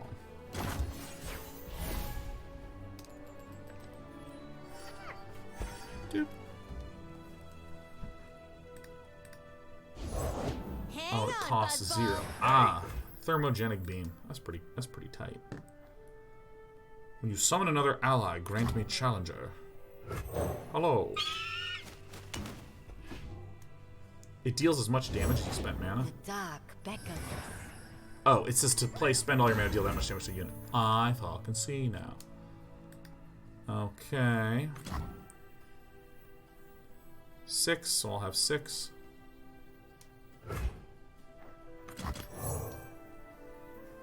Heal myself. Warm hearts and hot soups.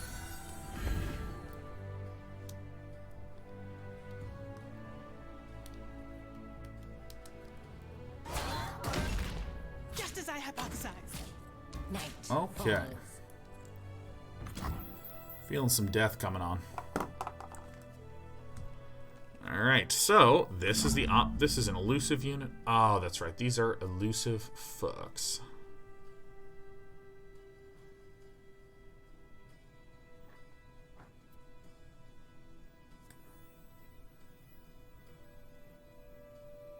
Let's talk about your death. So like this? Let's block.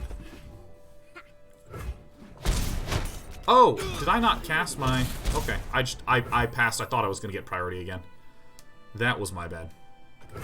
Super my bad. Well, I traded a thing for a thing, so it stinks a little bit, but, you know, it's okay.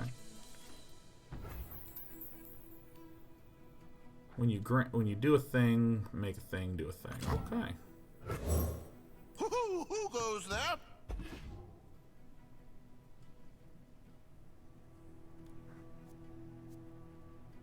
Summon, draw 1. When you summon an ally, grant me +1/+0. So this guy's going to be killing me. Scaled Snapper is a 2/5.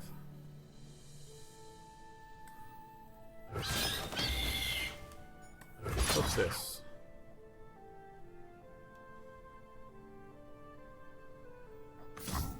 So I have to do like this? Okay, yeah. Yeah, I see. Blessed by snow and stars. I did it. I dealt some damage. Yeehaw. Alright, this is probably just like we lose.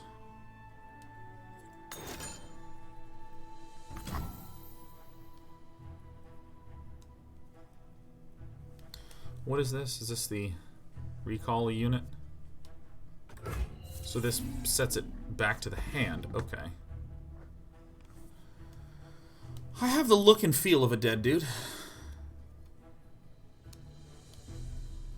I wish I could get one of my things damaged. And I'm back.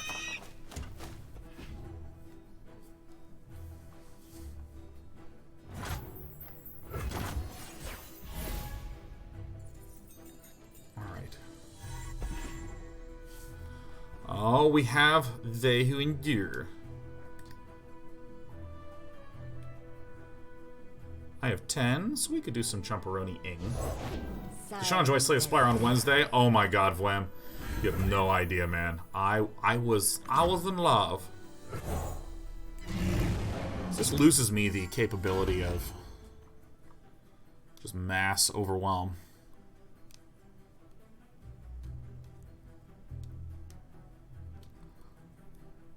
Yeah, I'll definitely be switching to some of the other decks. It was nice in the closed beta when there was access to all the cards and I could actually just try out builds that people had produced. I will play my part.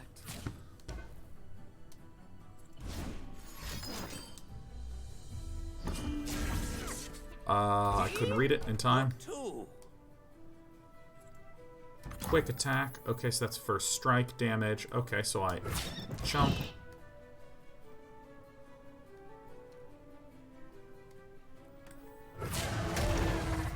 And then just eat some damage in the face.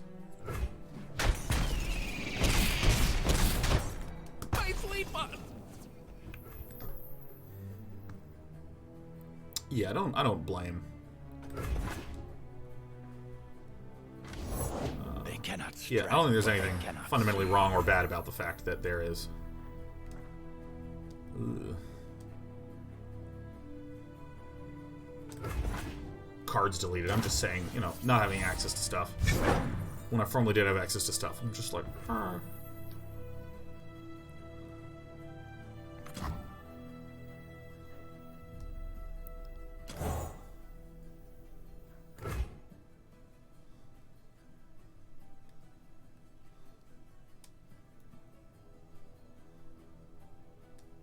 Six, 7, 8, 9, 10, 11, 12, 13.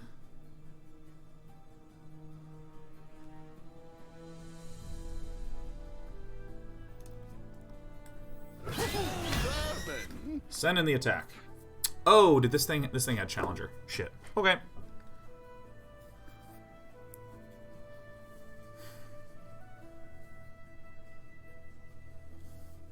This threatens lethal. My opponent has to have some really significant block here.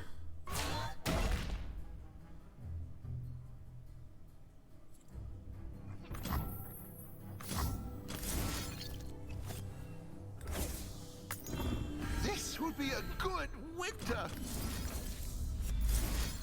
Eh? Eh? Did I do it?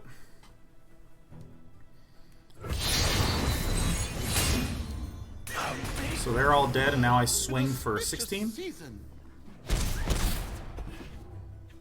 What happened? Why did these guys not break through? Don't worry. I've read all about this. Oh, so it's the same as Magic? Oh, well, fuck. Well, I did not know that. Oh, shit. If I had forced the block here, we could be in a good spot. Alright, we lose. Alright. I didn't know how the mechanics work. I didn't know. The elf says, and remember to check the eye. Well, typically I would check the eye if I wasn't sure, but I was 100% sure that we would deal the damage. I was 100% sure. And then I was wrong. And let me tell you, that is a weird feeling when you're 100% sure. It's 2 plus 2? Oh yeah, it's definitely 16. And then it's 4, and I'm like, what? I'm gonna try out this one. I'm gonna use restroom real fast. Give me one quick moment.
How was the chair stream?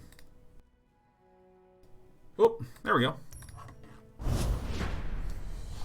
Bum ba da dum dum dum da da da da da da da. Condemnable Sparrow says, I'm totally okay with Sean ultimately deciding he doesn't like the game. I just feel like it at least deserves a somewhat fair shot. Dude, that's super, super appropriate to say, because I personally am not... I'm so aware that I could be full of shit. I have changed opinions on things. Like, for instance, the movie Sin City is one of my top 3 favorite movies of all time. But the first time I saw Sin City was on a date. So I went to the theater and watched this unbelievably violent, gruesome movie with a girl I was into in college. And she was fucking freaked out. And I was stressed because I was like, I need to be a good date person. And like fucking, we have Marv like cutting up a man and feeding him to a dog. Well, whenever I want to know something, I go to someone who knows more than me. And I go and I ask him. Sometimes... I ask pretty hard. It's so fucking good.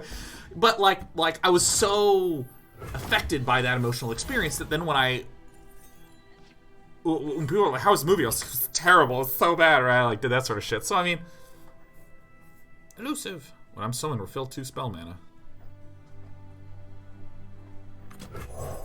Well, the utility card I don't need right now. So I definitely want to keep playing, keep trying this. And I feel like I have taken way too many words to say something. Surprise. But I feel like I've yet to have an experience that feels really unique and awesome. I'm having a perfectly fine time playing. And, you know, when I turn it off, I'll probably not play it ever again. Do not fear the shrouded path. What is this? So my opponent has 1 mana.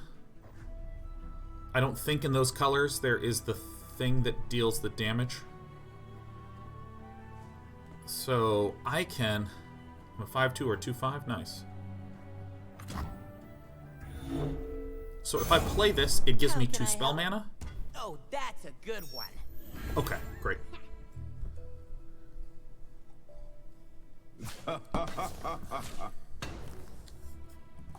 This dude has quick attack. This is whenever you summon an ally, give me some. How can I convince you to switch to Slay the Spire? We might very well do it just after we play this for a few hours.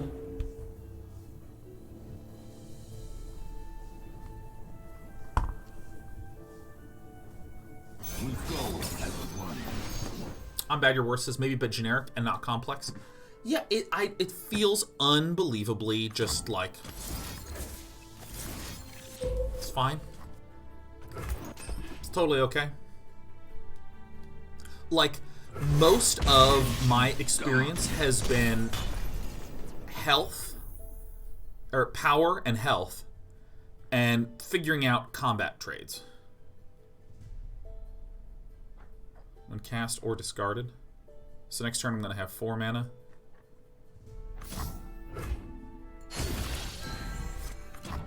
Oh, I see. Maybe I should have waited on this.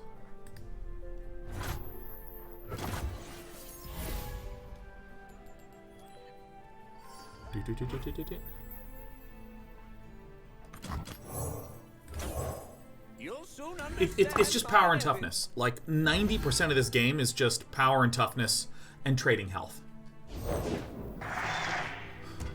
I'm bad, you're worse. Oh my god, that's a bit savage, but an unbelievably accurate statement. That is the sense of the game I got. It's like eating plain rice. It's okay, and you'll live, but you really want some curry to spice it up. That is so my experience when playing this. Revive me at the end of the round and grant me +1/+1. Can't block. Okay.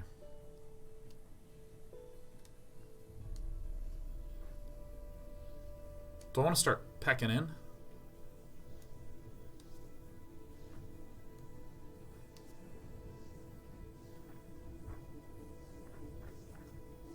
Just as I Fuck it. hypothesized.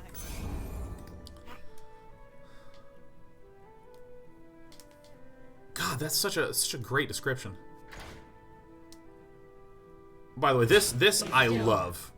This card. I think this is just a cool card. Revive me at the start of the round and grant me +1/+1 for each time I've died. I mean, it's just so sweet. +3. Okay, so I'm going to try +3 on this. This is not the best trade. I probably shouldn't have even attacked with that one, but I'm ready to attack. Savior says, doing the tutorials, the fact that you can rally to attack multiple times in a row is neat. I totally agree. I think it's one of the neater aspects of the game.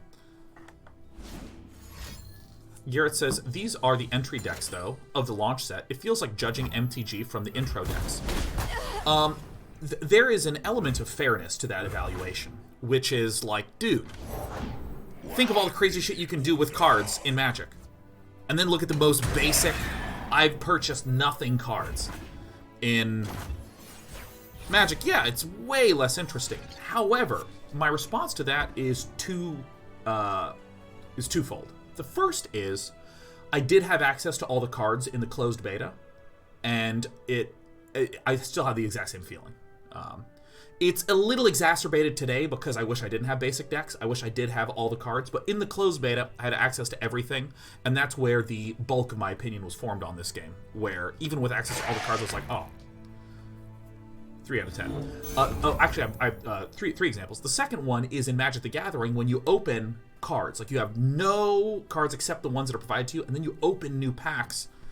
There's some really fantastically interesting, cool, fancy ones. I am the blade in the darkness. I am Zed. Do not fear the shrouded That path. is Zed. Do you do this with quick attack? Shit.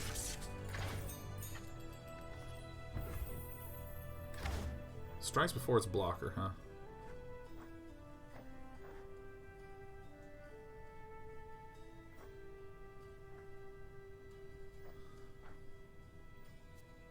They follow the wrong I just attacked, right?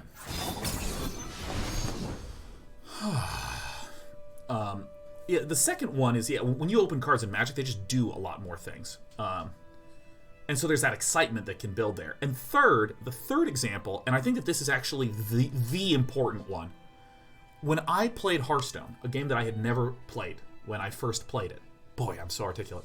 When the first time I sat down to play Hearthstone, I felt my imagination kicking. I felt cool new things happening. Hero powers, different classes, things like freeze and spell power and all this stuff. Oh, fuck yeah. So, in fact, I feel like Positive Sean's noting that, Magic has been around for 30 years, and so, it just has this history there. Well, you can't compare it to that, and to be fair. And I do think that there's a lot of very, very accurate sentiment there. My skill is But when Hearthstone came out, it came out and Magic the Gathering was a thing. What does this do now? My stats and keywords? Okay. Whatever. Bye, Zed. In response, I play a scrap Scuttler Buttler. Take that, you butthead. Hearthstone was just so... Hearthstone completely captured my excitement. I mean, that was a fucking fun thing.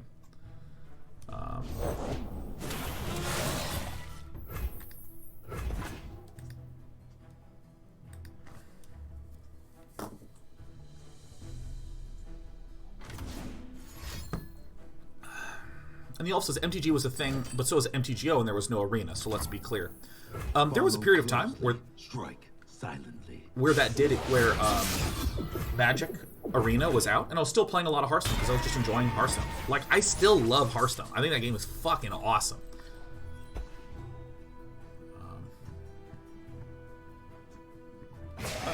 So when I was given the choice to play both Hearthstone and Magic for a long time, I definitely played both. I'm gonna concede. I think I'm dead as shit.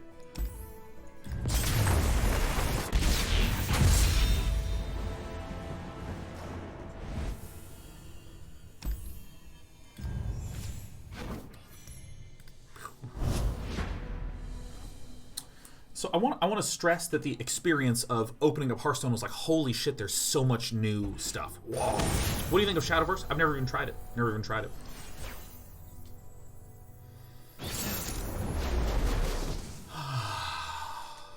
For any of you who weren't watching me yesterday, man, I have this, like, citrus sandalwood scent thing. Oh my god, dude. It feels so good to just, like, take a deep breath of all this. Ah. What was your relationship to the lore Hearthstone was built upon before playing Hearthstone? Zero. Zero. None. None at all. I keep thinking you're vaping. Yeah, I don't smoke at all. I never have smoked. I have tried to... I have attempted to smoke, but let me tell you, I have never felt like a less cool person than I'm like... Wait, hadn't you played Warcraft 3? When I was like a freshman in high school, and I remembered relatively little.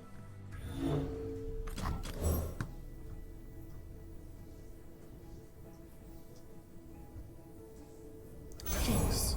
My training is unconventional. Yeah, so I mean, I effectively had no real. Oh, actually, this is an important note. Though I had no emotional tie to the World of Warcraft lore, like I didn't know who Malfurion was. I don't know who, you know, Shadow Lady with a bow. Jesus. As evidenced by the fact that I'm forgetting her name.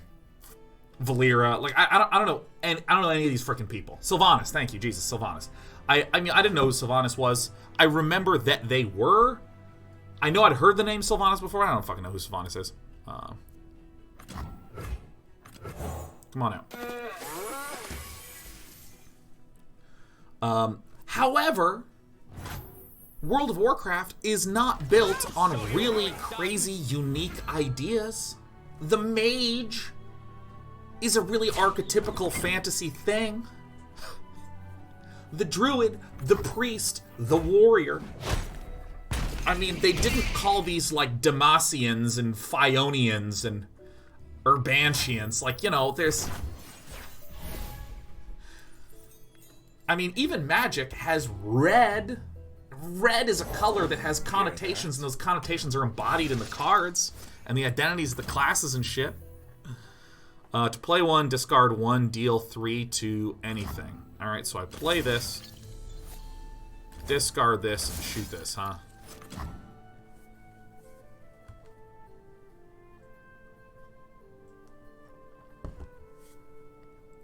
Sorry, you do, okay. Yeah. So, I mean, like, when I sit down, I have some connection. If, you know, when new players sit down to play Magic, they might not know all the elements of red, but they have some entry point, you know what I mean? Like Hearthstone, I didn't know. Something happened, I wasn't paying attention. Hearthstone, I didn't know any of the World of Warcraft lore, but I had some entry point, because I know what a mage is. When I'm summon, draw one. I'm Jinx. Rules are made to be broken, like buildings or people. Quick attack.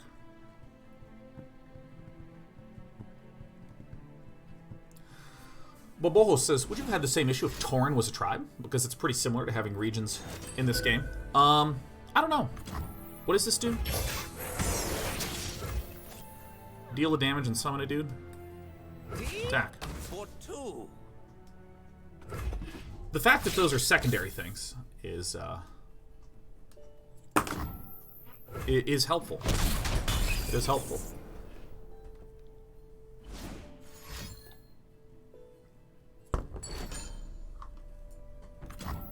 Oh, interesting. Now I died. You do a thing. Okay. Interesting. Our strength is yours. Yeah, E-Viking. I did know that quick attack was only on attack.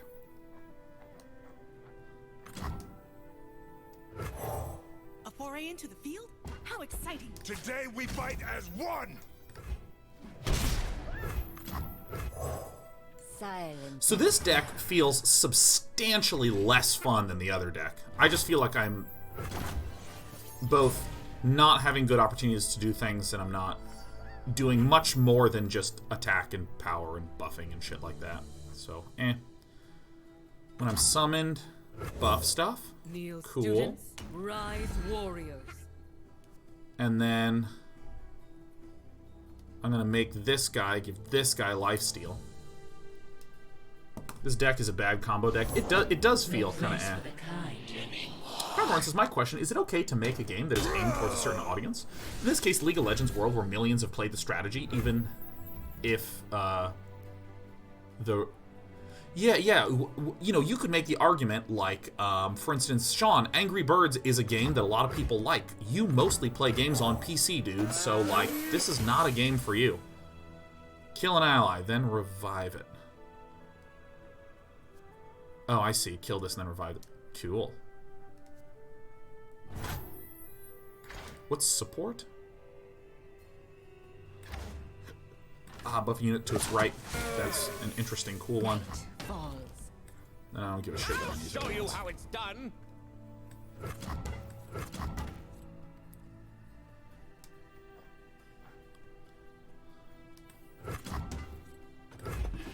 Let's do like this. Stand and defend. Stand and defend. Yeah, like Angry Birds is it's just a game that's meant for people who are looking for just some time to kill when they're on an airplane. This is our homeland. I am really mad. And that's fine. There's nothing wrong with saying here's the specific person, specific target that we're looking for. Till the end. If you were looking to make a really basic, simple strategy game, I might not care. I think it's a super fair statement to make. Something ancient stirs.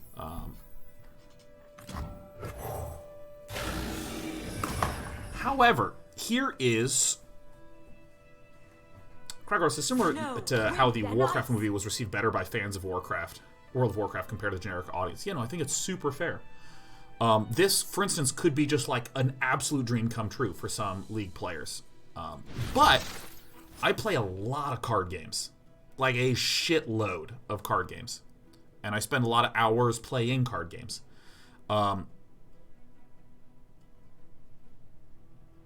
And I would not have a lot of long-term interest in playing this game.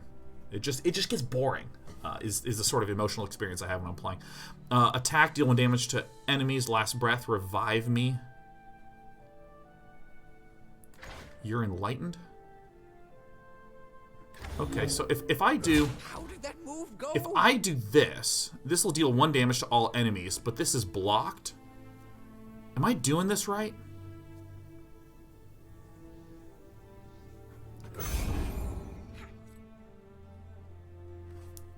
Rend This the is right. skies.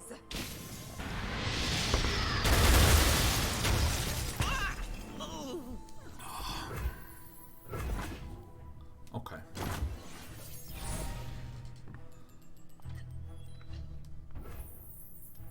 Okay, so if I like... Well, this sucks. Boop. That one! Yeah! You'll thank me later.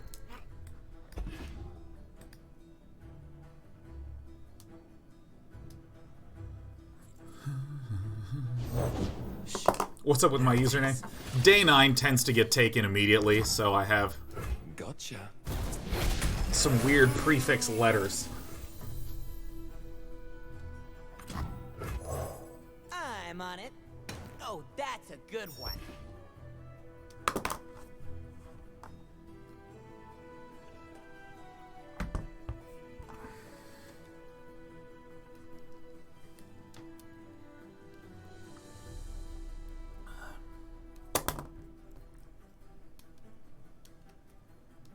What kind of evil degenerate would steal Day 9? I don't know, what a bastard.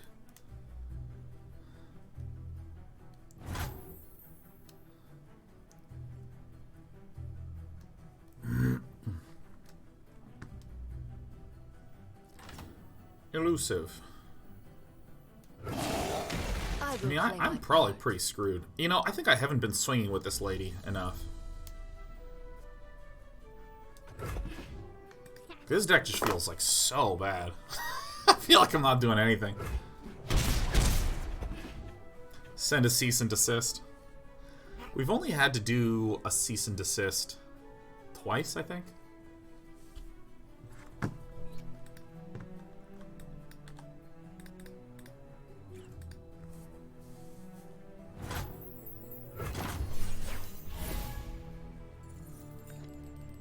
Still feel the same way. Yeah, see, I mean, I'm planning. Does anyone have a really what they're trying to use for your brand? There was one person that was trying to make a Day 9 TV app.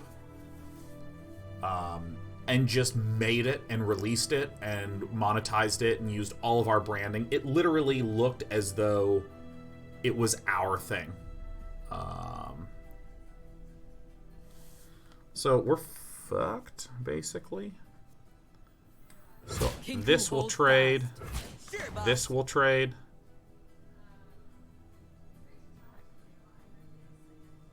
God. I don't know, man. No, maybe I should. No, this is what I should have done. If I get like a creature, maybe I can do something. What did the app do? It just, it was like a video player and index of our YouTube and stuff. Can you still rise? So we kind of had to be a little heavy-handed.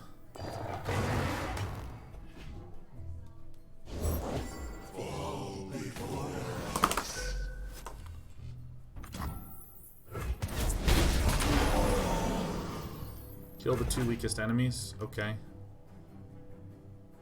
Yeah, no, we're fucked, man.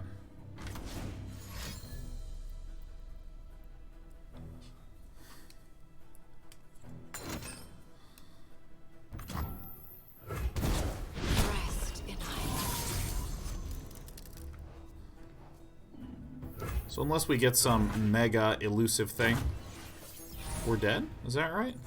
I think it's going to be a 2-mana thing. Eternal winter.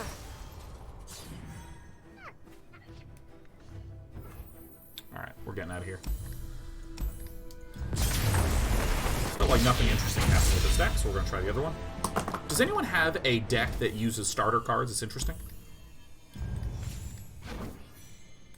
This was quite a bit more fun. I'm going to try this one.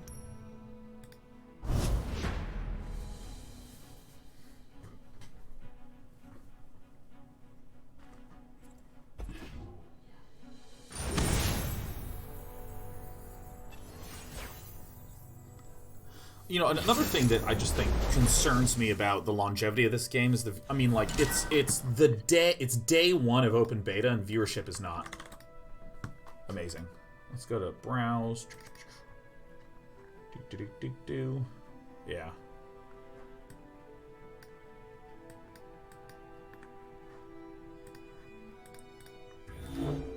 Does also do draft, also the 5 starter pack, gets a couple cards. Okay, cool. I'll keep everything, I guess.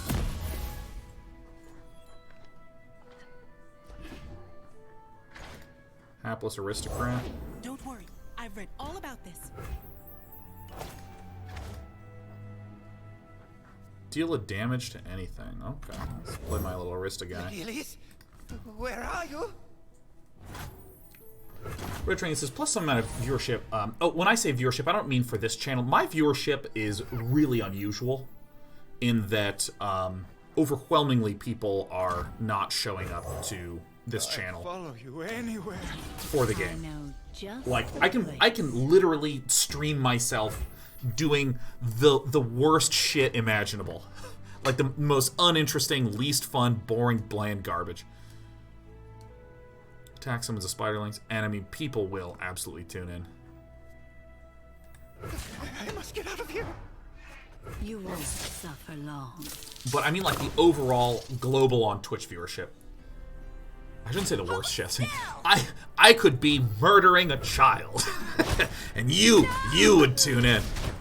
Oh yeah, that's right. You can block like that. Getting the least again. The sub train. Charged up and ready to go. Deal 1 damage to all enemy units. Heal your nexus for 3. Okay. What's this do? Quick attack. Whenever another ally dies, deal 1 damage to the enemy nexus. Okay. I've never known beauty like yours. You've no idea. What am I talking about? Yeah, no. My concern is that there is there's just not the viewership is not remarkable on the day of launch, which is I'm not sure what to make of it. If we save 1 mana, then on the next turn we'll have 5, so I'm gonna go ahead and skip the block. Pass. Should immediately play this. I've brought my books. Hope that's all right. I brought my books. This is a fast spell. Pass.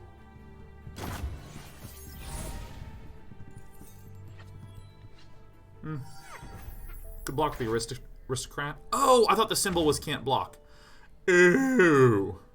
Summon 3 spiderlings, then give the allies bigness. Okay, well that's tight. Follow your nose.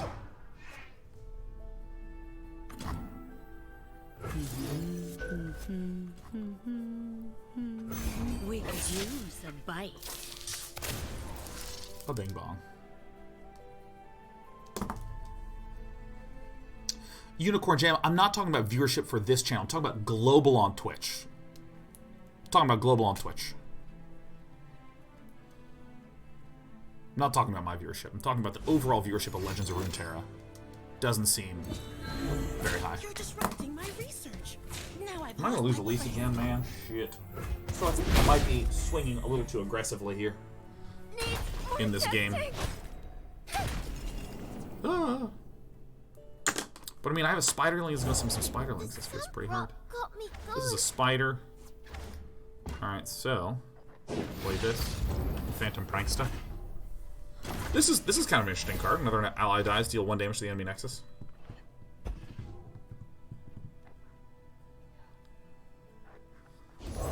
I salute you.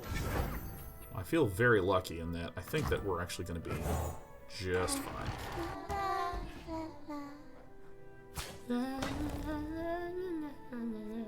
Help the poor.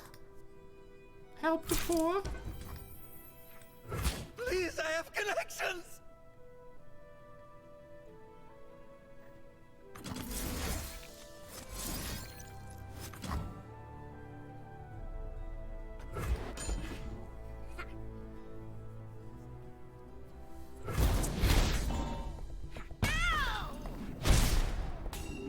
You're gonna be sorry. Alright, dude, I'm going to have like so many pwn spiders.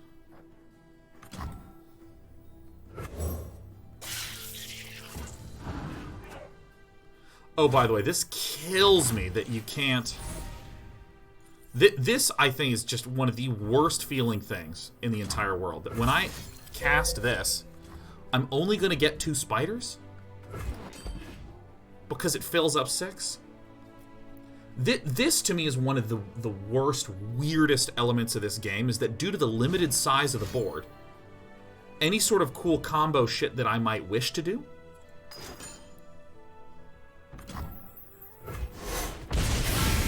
is limited by just the total size of my board. Never play fair.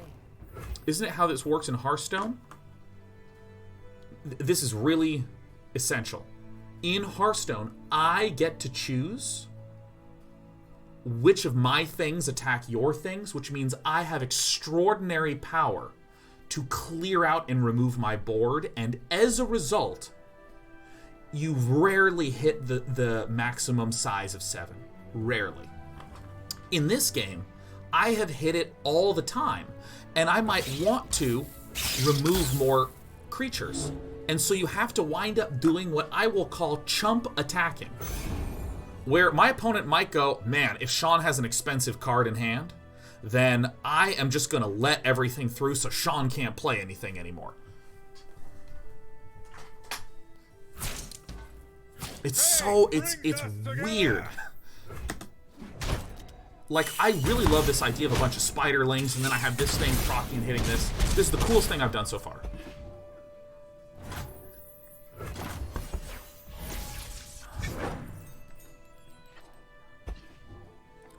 What is this? If 3 die this round, summon Vile Maw. Don't worry. I've I've read all about this. And it's a spider? Okay.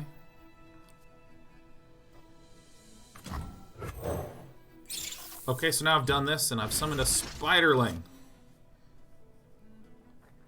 If 3+ allies have died this round, summon Vilehead. You think they did this on purpose to make the game easier for anyone trying to get into card games? I have no idea why they did that. Quick attack, when I've struck, recall.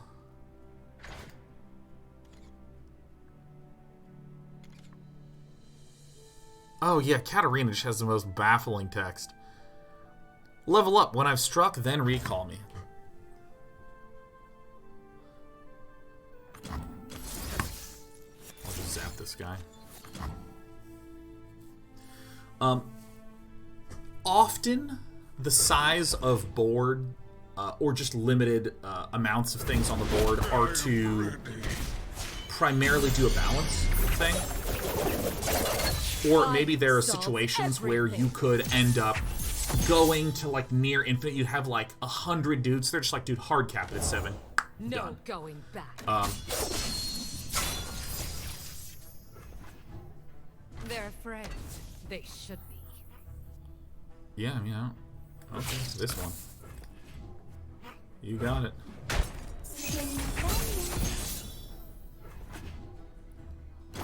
So there's just a weirdness of chump attacking. Legion rearguard, can't block. Here we go. Where's my axe?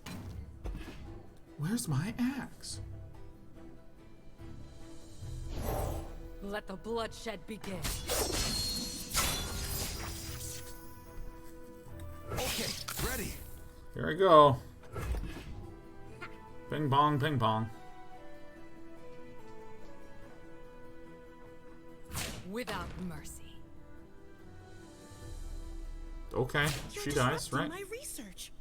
She's dead. She's super dead, right? Right? Yeah, I think that when you have a limited board size, anytime you put any limitation or any boundary at all, it will always deepen strategy. My writing. Boink, I'm not done. boink. I mean, it'll pretty much always deepen. I mean, I'm sure that someone could come up with an example, but if I said you have limited space, okay, well now I have to play around limited space and so on. Press to continue.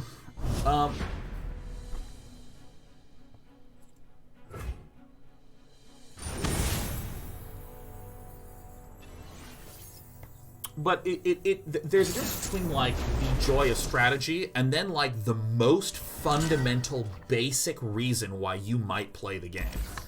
And getting to play your cards is a really significant, like, thing.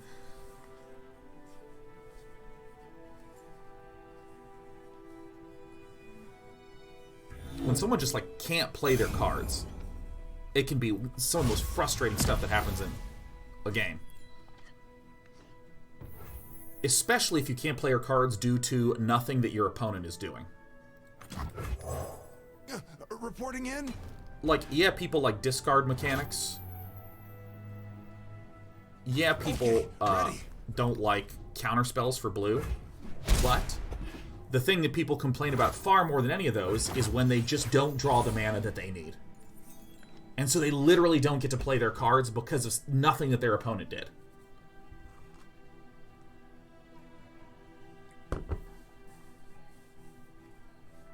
And Mark Rosewater has talked extensively about this sort of stuff in his Drive to Work podcast, in his 20 years, 20 lessons learned of Magic, where, you know, there was like a card that you could make powerful by discarding your own cards. Got past me. And he overall described the game, or the design, as not being a success. What is this? 3 allies have died. Do something cool. He overall described the design as not being a success due to the fact that Hush now. due to the fact that people, yeah, just didn't get to play their cards. It did something good strategically by removing something fundamental and fun. So yeah, I don't know. This, like, your board can only have 6 things leads to the chump attacking, so that way I can actually get to open up a slot, except my opponent cannot block, and then I just can't play it at all, and I'm just like, ah! Play a thing, heal an ally. Alright, I'm ending my turn because I'm going to be able to save up the mana for the next turn to just get Brood Awakening. Brood Awakening is a really funny turn. Tim M says, do you think early Warlock and Hearthstone had that problem? Took them a while to make discarding not feel painful. I think that having some, like, I play a thing and then I discard one thing is...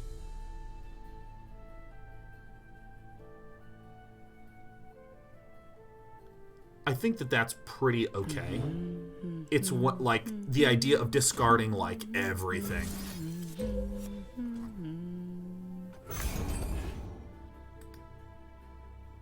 Discarding randomly is painful, but seriously, discarding one card and just discarding all your... You know what? It doesn't fucking matter. The important thing is, if you create a situation where a player doesn't get to play cards, it can be extremely painful. What is this? What is this? Kindly Tavern Keeper? Well... Okay. That's the important thing. Like, there's a gradation in there, and I'm not going to spend time nitpicking about the exact gradation and how this works and when it's okay and when it's not okay, because I think the important thing is that it is a lens through which to understand certain emotional reactions of players. Other spider allies have Challenger and Fearsome. See, right now, I'm unable to summon this spiderling. If I shoot a thing, I'll be unable to summon a guy.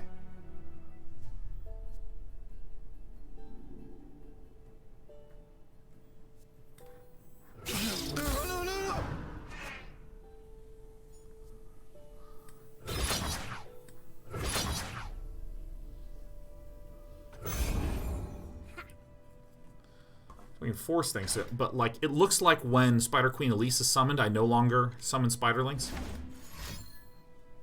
All right, what's going to happen here?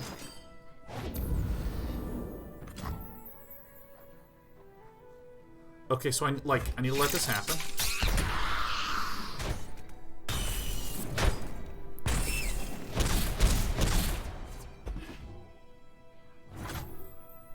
So then I can play this because 3 allies have died. Okay.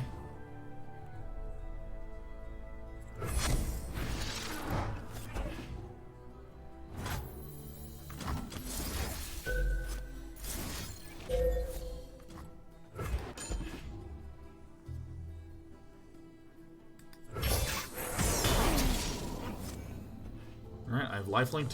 Okay, cool. 3 mana, 6/6. Wah! Alright. Good old Darius. There in the mountains! There's no such thing as Yetis.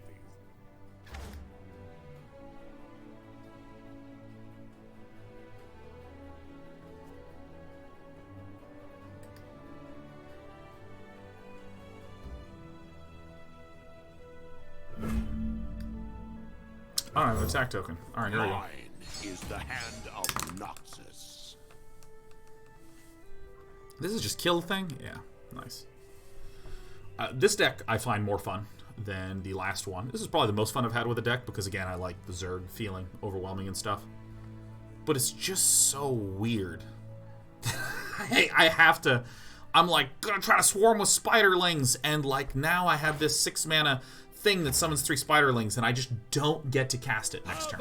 I literally don't get to do the cool thing. Like, here, you know, I really hate proposing solutions because I have thought about this game obviously way less than whoever's worked on it has thought about it. Let's take this outside. You gotta believe me! Because I think it's always dumb to be like, what they should do is this, and they should change it to this, and they should change it to this. Saying this thing feels weird because of this, and it didn't feel weird in this location, and so on and so on.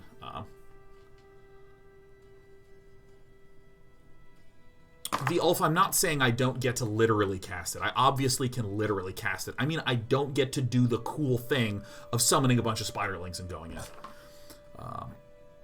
So we can kill a dude, and we should just swing, yes. By my hand.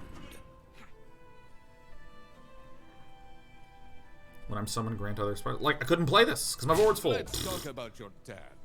Bar the doors!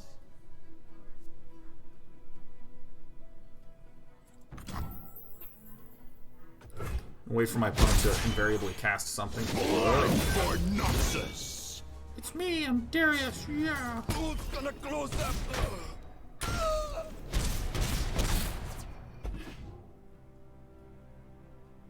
Okay.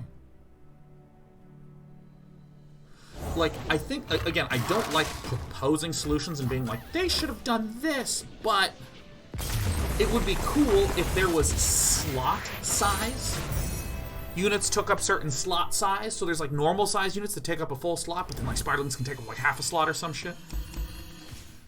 That idea is probably terrible, because how do you have the UI that shows the attack and defense? Like, that probably makes it a bad idea.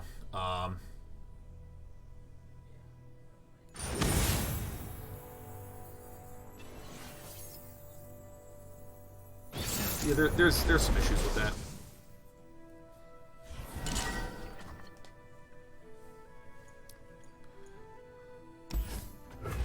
Alright. I am an aggro bear.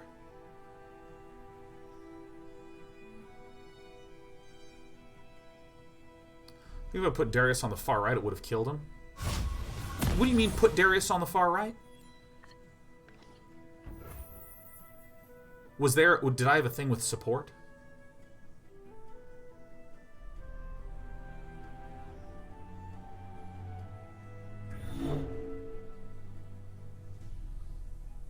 Your attacks literally happen left to right? Oh. I thought they animated left to right. That's right. No, I think I made this same mistake last time. I see that they animate left to right, but I think my brain just assumes that it's a simultaneous thing. You know, declare attackers, declare blockers, and then everything goes bonk. That's the way it works in Magic and Artifact. But I believe that that's just literally not true.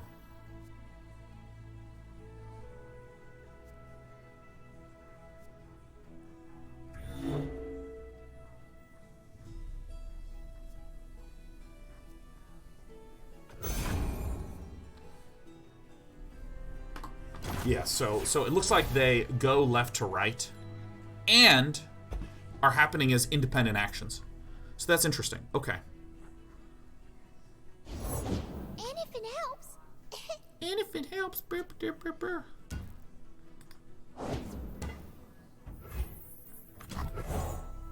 What's that noise?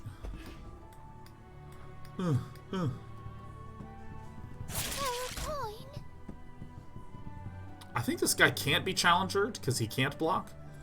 Or maybe challenger overrides that. That's a cute little attack. I'm down with this. Lady Elise, Oh, no. where are you? Where are you? Challenger does override? Interesting.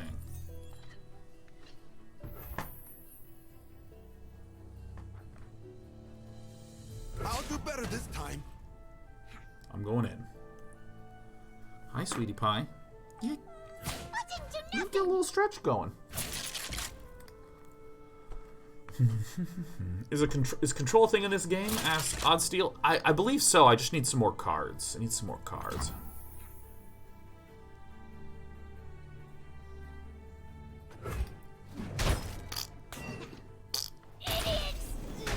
Bang, boom.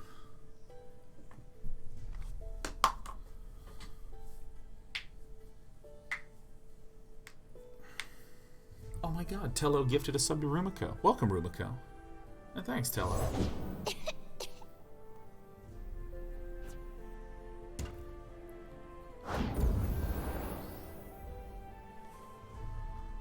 Yes. There's a lot of these little Zaunite urchins. All three of them have been shown. It's Draven time. Draven's biggest fan. Okay. Okay. Switchy witchy woo. Switchy witchy woo. Where are you? Jinx stands for Jinx. Durr. Hello. Ooh.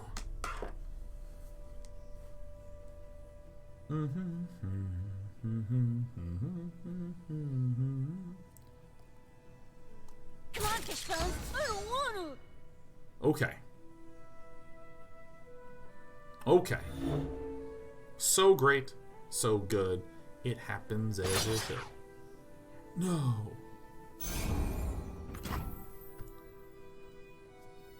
You have to get me out of here. Taking a little pain. Going to 10.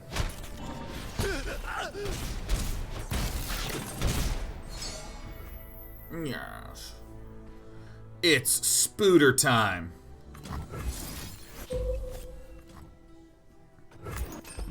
Now let me once again state that this is so annoying. I think maybe what I needed to do, I guess, was forcibly sacrifice a creature, because now I can't play my Arachnoid host. This is the shittiest thing. Like, I cannot play. I think I needed to sack a spider that would have been able to be buffed by this to guarantee that I would have enough space to play the spider. And that feels so anti-fun. I mean, I actually feel annoyed. I'm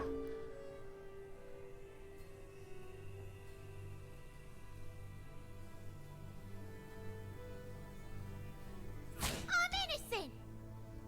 I didn't do nothing. All right. Your name on it.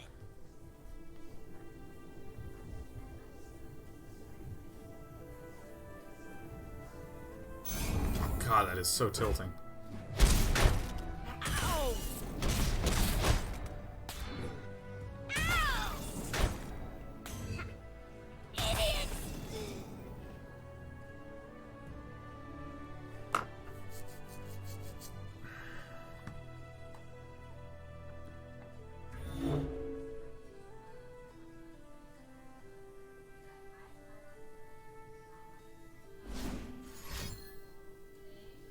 Next, please, is why is strategic trading anti-fun? Not trying to call you out, honestly, just curious. It's the idea that generally keeping one's units alive is considered a good thing. This one. But the idea that, like, I desperately need stuff to die just to be able to play normally. Not even, like, thematically. Not like I have a sacrifice deck where when things die... or I want things to die to like deal damage, right? Like there's this built-in idea, just like the board being full and I can't play anything. Yeah, New Lake actually articulated it way better than I did, which is keeping your units alive, or what is it? Sacrificing units for literally no value just so you can keep playing the game feels really bad. Yeah.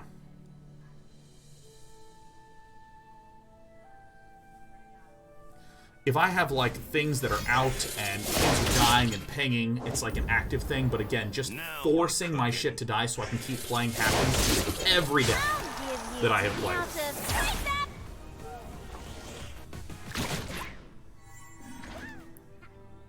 Start a round, draw one. First time you empty your hand each round, create a fleeting super mega death rocket, which does something. Now it's a party. Okay. We're probably dead.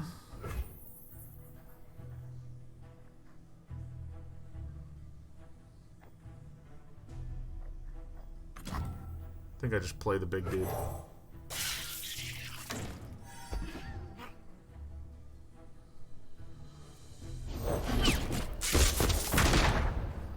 So my opponent has a super mega death rocket, so I'm like super fucked. Like all this stuff dies.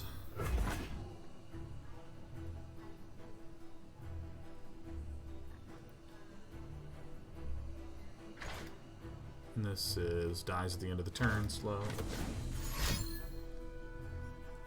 The difference between this and Hearthstone is, once again, in Hearthstone, I choose to attack. So I choose when my board clears. And I have a lot of opportunity because I'm the attacker. And so as a result, the board's getting cleared off all the time, so you almost never run into the limited slot problem. In this game, because the opponent chooses the blocks and the attacks, it's the opposite.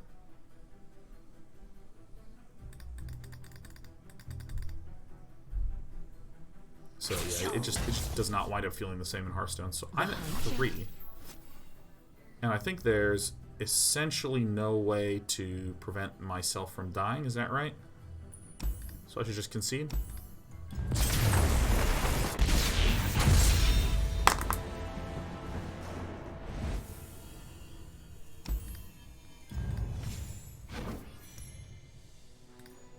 What do I have as my rewards?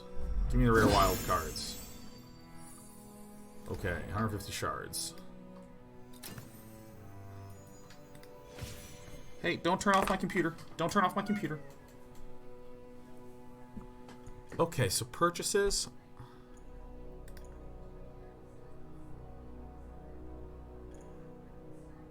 So if I like... Hold on, let me just go to this. And if I click on the starter bundle...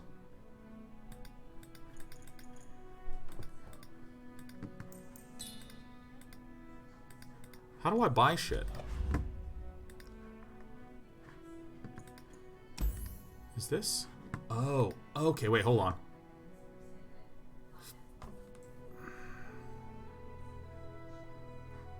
Okay, I don't think I'm going to be spending money in this one. What's the starter bundle do?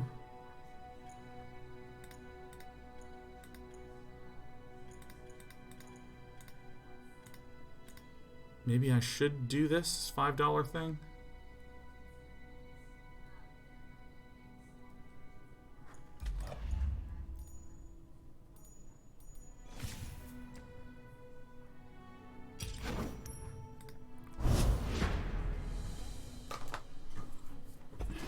Yeah, I mean, Huh.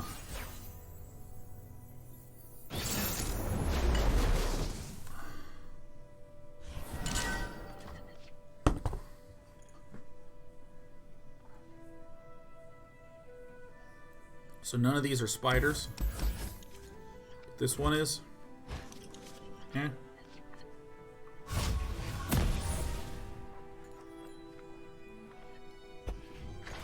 Oh yeah, stun is a weird keyword.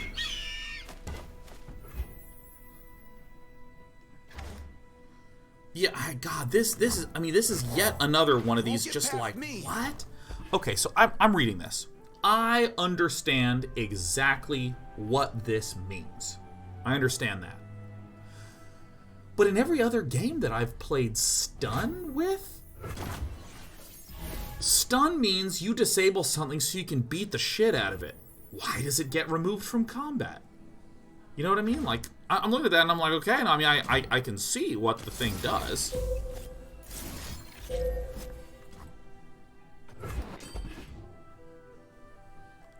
I just wouldn't call it stun.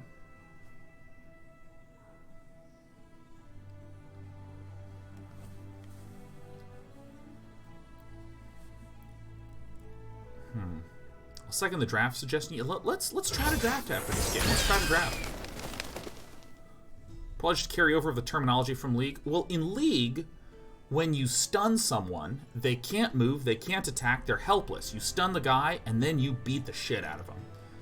When I am playing a MOBA and I stun someone, it is not the case that they get safely removed from combat.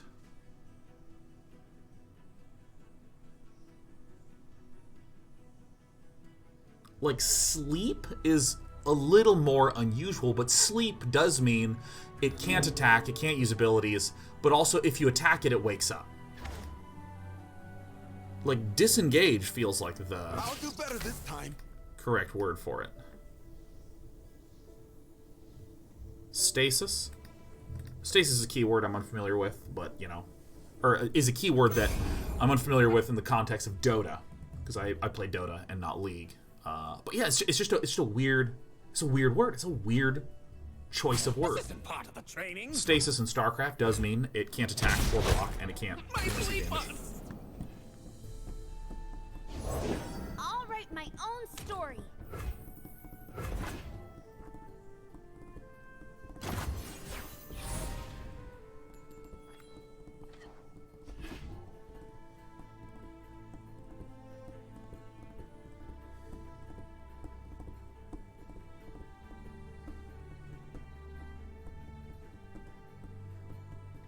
Papu's stasis is in League as can't attack, can't be attacked. Which is effectively what stun does. It can't block, it can't attack, Silent as and it's removed from combat. So it's just safe as hell.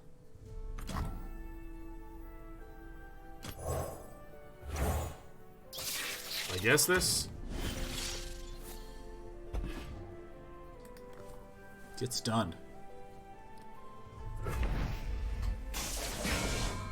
It's interesting to replay this game and to see like some of the new polish elements, some of the adjustments that's happening.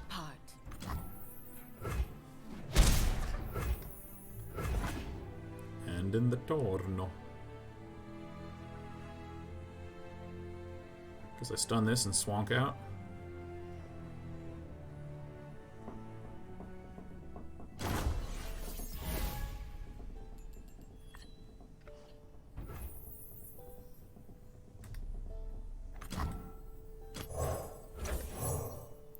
So I'm not necessarily proposing what the correct keyword for this is. I'm just saying that stun does not mean what in any other game what it means in this game. Become stunned, preventing me from attacking you and instead going into the Nexus. Today you are king.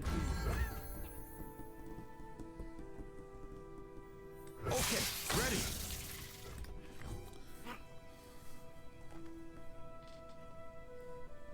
Units can attack and block in the same round. At the end of the round, sort of. The way it... More or less, yes. A unit can either attack or it can block. Because typically I'm the attacker, and I do the attacking, and then when I'm done with my full turn, I end the turn passes to you. Now you're the one who can attack. Can you still rise? But the exact way that it works is that each player alternates getting a free attack token. So if I'm the one who starts with the attack token on turn 1, then on turn 2 you'll get an attack token, and then for every other odd turn, or for all the odd turns I get the attack token, for every even turns you get the attack token. And if someone...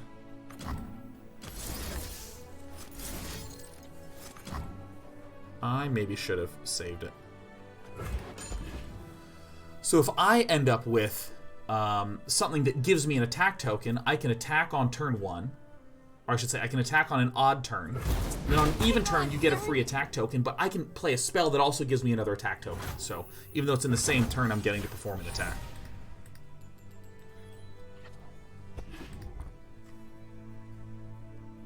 If that makes sense. Place your hand with decimates. Do Cool. not fear the shrouded path. I walk your path alone. Zed.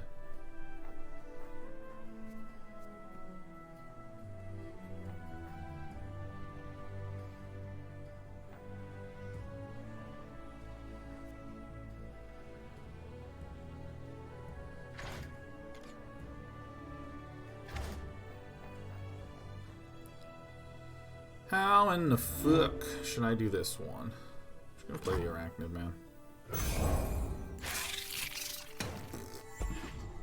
It's me, a 5/2.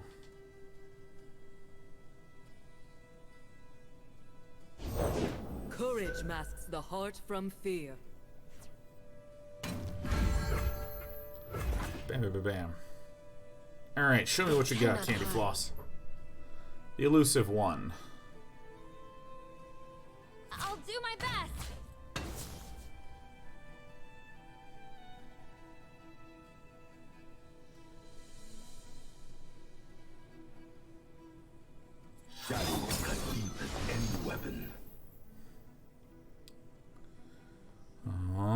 Okay. Do I want to let Zed duplicate?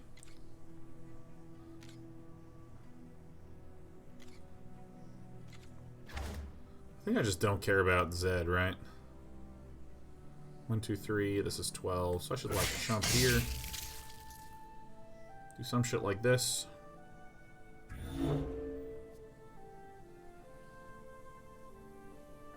I'd lose, like, everything.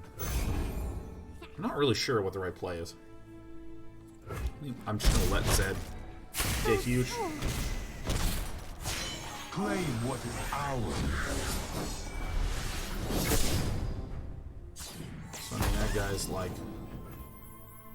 big. Yeah, I mean, I'm not really sure what a good... Huh. That'll do.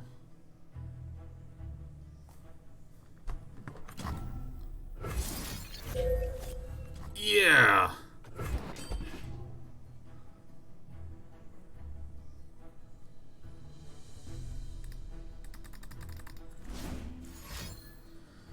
Alright, what's this doing? Deny?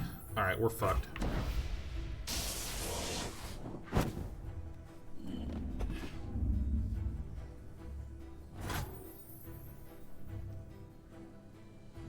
I'll do better this time. In you go. Why not? I'm swinging out. Here we go. I'm super fucked here, man. Kinku, hold fast. Sure.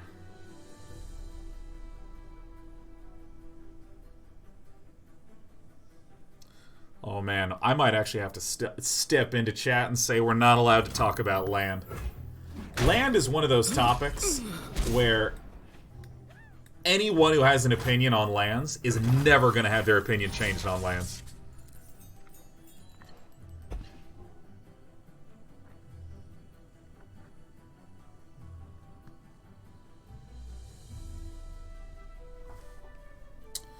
Alright, so I'm gonna take 2.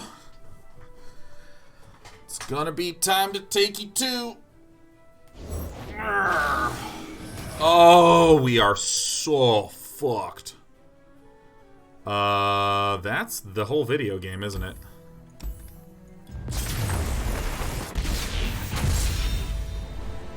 Hey, Desper.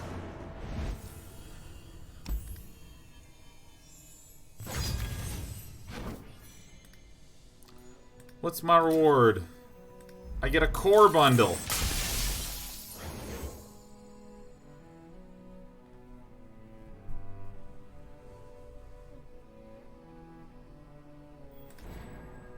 Okay. Alright. Play in Expedition is the draft.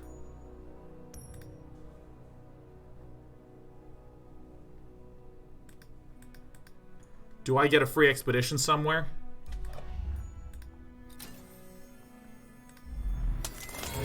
More rewards! Epic, epic, epic, epic, epic.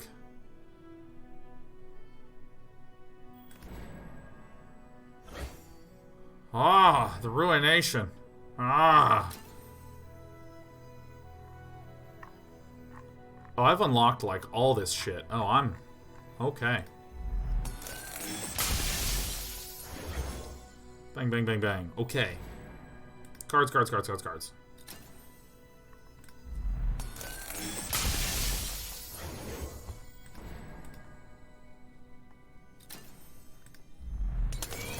Alright. And I get a Shen and a wild card. Okay. And where is... What's in the silver chest? Okay, play. Expedition. Do I have any of these things? Okay. Alright, well, I'm going to go to my collection. I'm going to look at the Chipsticks control deck. Edit deck. Alright, I have nothing. How do I get out of here? There we go.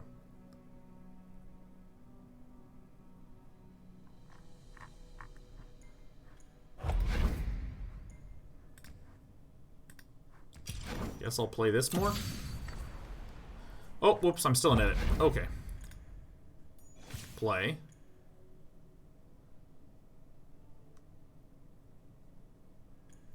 Alright. I'm going to be switching games soon. I mean, I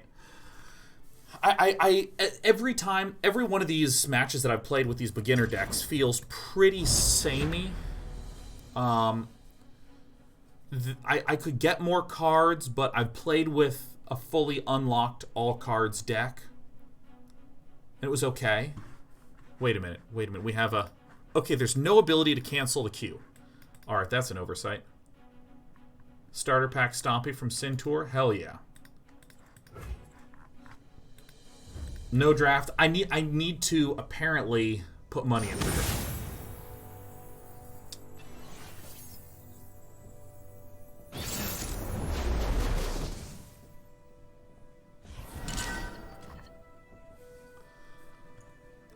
Kill an ally to draw 2, and I have a spider. Okay. Free draft token. Entry and a couple more reward levels. Maybe we should play a little bit more and try out a draft. Maybe that's like the money format. Just a little more grinding. Okay, let's get our grind on. I know, desperate. The party has arrived. Ah, meow, ah, meow, ah. I think I'll smash some Elise's down. Hey, are you a good cat? For the Empire! Choose for the Empire, like, yeah. I know what lurks in the shadows. Huh. Hi. God, this cat is just the coolest.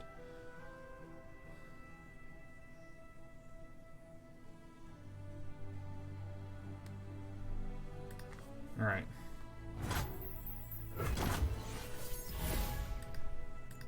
Alright. What is it?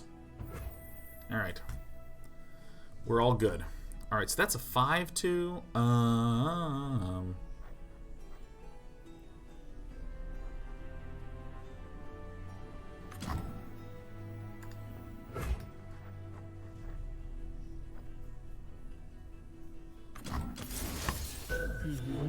I think this is right. And then I say okay, and then on the next turn I'll have 5 mana and I'll deal 1 damage to everything. This is the sort of play I would be really uncomfortable doing, and A tribute to the spider. I'm actually just really uncomfortable doing because it feels like I'm just walking into an opportunity for my opponent to completely own me with some response to this Withering Wail. But, you know, whatever. Raven, I love you! Me too, kiddo. Me too. Play or strike. Create a spinning axe in hand. A battling ally strikes a battling enemy. Where's my axe?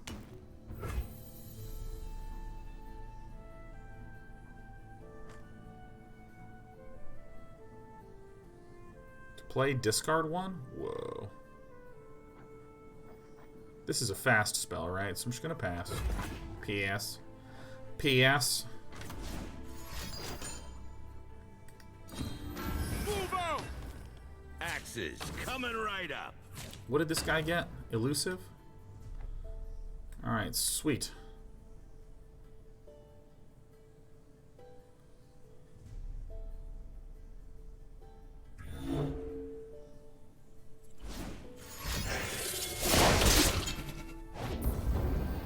Time for the moneymakers. That's a lot of animations to give something +1 attack. That's like a lot of animations. Okay. Do I want to skip block? I can block this bastard, and then when some spiraling when attacking, yeah, this will pan out okay.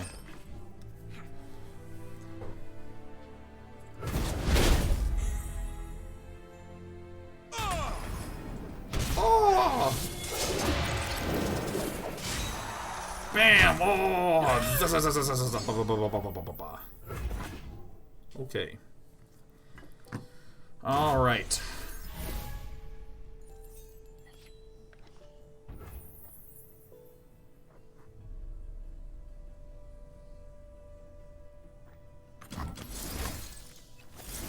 Hit you for one, man. I'm gonna put the entire stack loaded up. I wanna reveal exactly what I'm doing. Bang and a bong.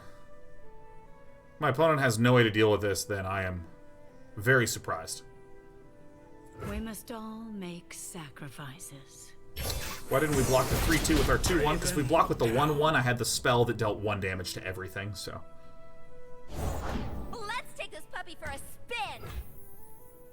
Oh, if you're talking about the other 3-2, it's because it had first strike. Err.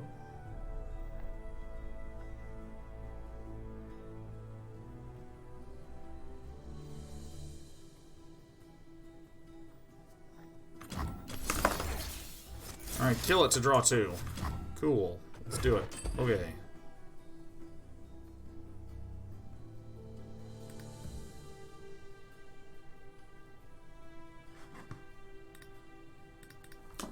Actually, Ice or Joker, I don't mind that. Why didn't question, because it's like so basic, it's more like a mechanics question.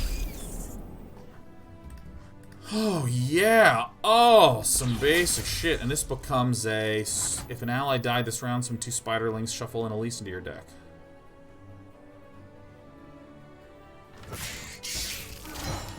Attack.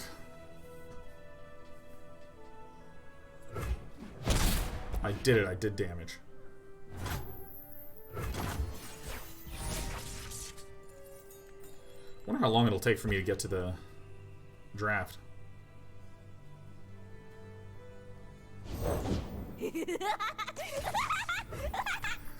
Okay, do I have a way to like deal a damage? Doesn't look like I do. So I'm just gonna play Darius. I'll handle Darius this myself.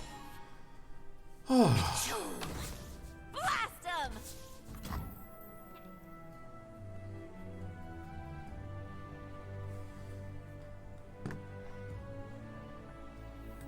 Step away, coward. Perhaps I've just thrown the life of Darius away? Perhaps? Perhaps?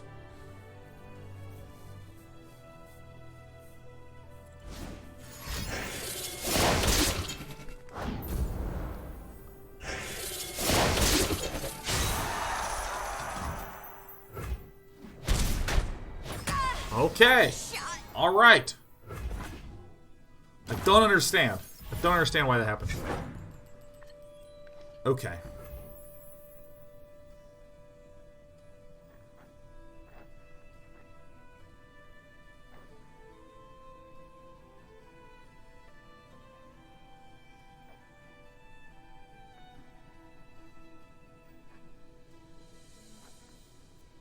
Death by my hand. You know, I probably should have done this beforehand. So let's just try to kill it, huh?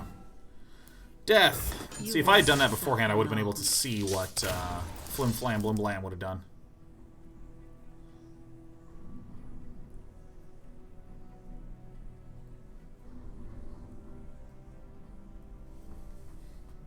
You're starting to bore me. Oh, is that the order that that works in? Okay. So that dies, and then this has Overwhelm, so it deals the damage in anyways. Blood for Noxus. Yeah. Alright, that's my turn. Sharpen the blade, secure the kill. And what does this lady do? I She's stand just a for can't Noxus. block challenger, just forces trades down.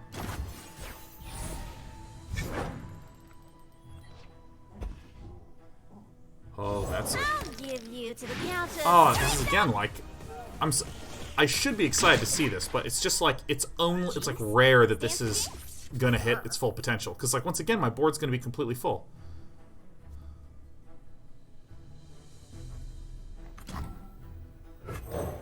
If only those suitors were as lovely as you. Smile! It's called gunplay. I'll cut them apart. Valkyrie, it is exactly like MTG. If there's a blocker declared and it dies, the trample damage doesn't go through.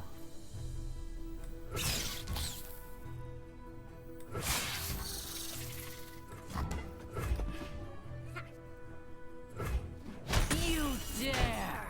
Press on. Oh, well, ignore me then, I guess. Yeah.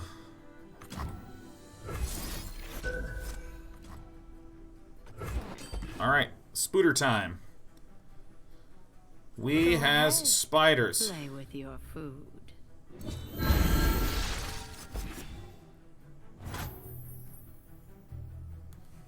Okay, so we end the round. This lady transforms.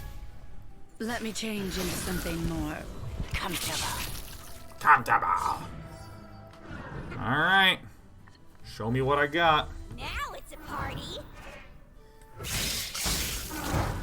I like to attack early and often. There's no double block. It looks like there's no double block.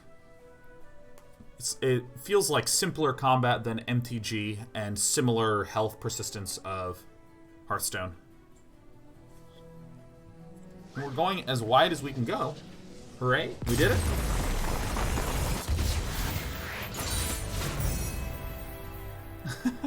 Musak guy says I browse the Steam sale and all the featured games have in library. Oh my god, yeah. I know that feeling. Alright, I have a the vault. Rewards. Alright, I have a champion bundle. Okay. Poro bundle. Alright. We got some from Cintur. Where's the vault? What is this vault to which it is referring?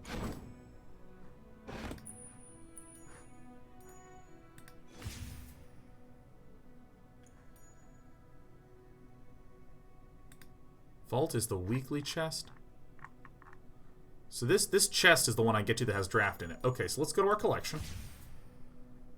Let's import this list from Cintur. So I apparently don't have something. Alright, so Cintur said that this was had some of these. I guess I still need to unlock more stuff. Looks like I don't have these. Alright, so if I go home... Okay. Weekly vault.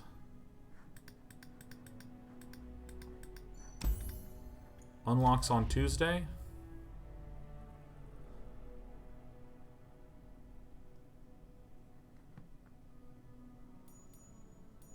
Okay, so we have some sub-directions from Cintur. Cintur, we're going to do some edits, man.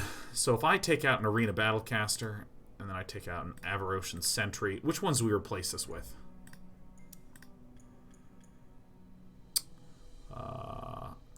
Which ones do we add? Is House Spider okay?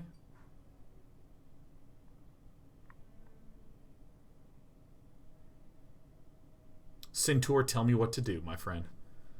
Tell me what to do. House Spider Marksman. You got it, man. Avarocian Marksman. Boom, boom. Alright, we're going to take out Blood for Blood. What do we add in place of Blood for Blood? We're going to take out Katarina.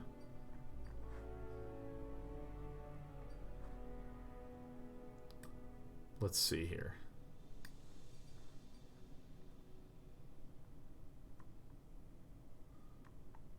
What are we thinking? What are we thinking, Cintur? Maybe the Flash Freeze with Frostbite some people, huh? Do we miss the draft? We haven't even played the draft. We need to unlock it.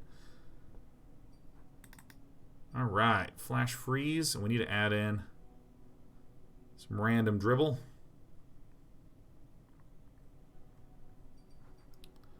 I guess I'll put in one of these.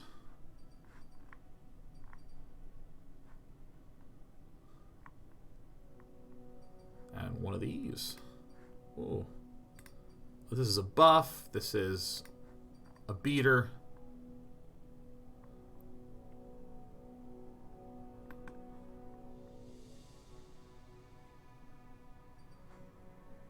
I don't know. I'm just going to do some random replacements here.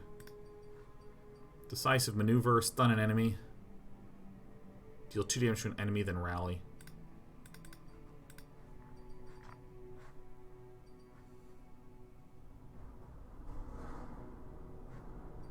I don't actually have any of the good buff things. Put in one of these. One of these and one of these. All right, let's give this a shot. This is a list provided by Cintur with some random replacements. Giving it a shot. No, we're not giving it a shot because I click on the wrong button. Play.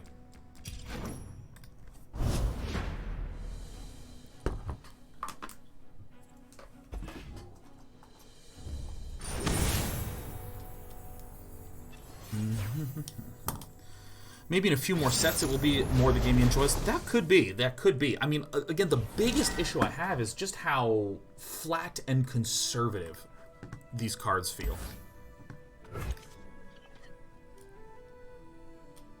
Just very, very conservative. Like, it's just a lot of power, a lot of toughness, or excuse me, a lot of damage, a lot of health, and some things that buff and heal, and then a few damage things. And that's about what I've seen.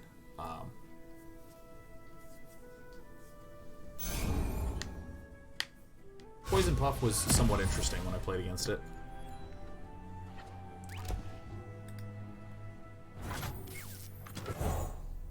Reporting in? It feels like less than half as interesting as a core Magic set.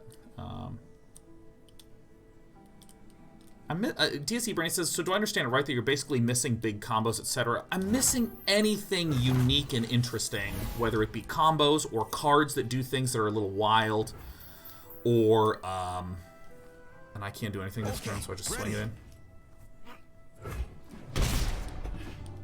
Wasn't Hearthstone pretty similar when it came out? No, Hearthstone had a ton of sweet shit. Hero powers alone, super cool, super interesting. Lots of keywords and mechanics. The fact that health was persistent was a very new thing. I really liked the summary that I can't remember who it was that provided. Oh, this was I'm Bad You're Worse. That described that this gameplay right now feels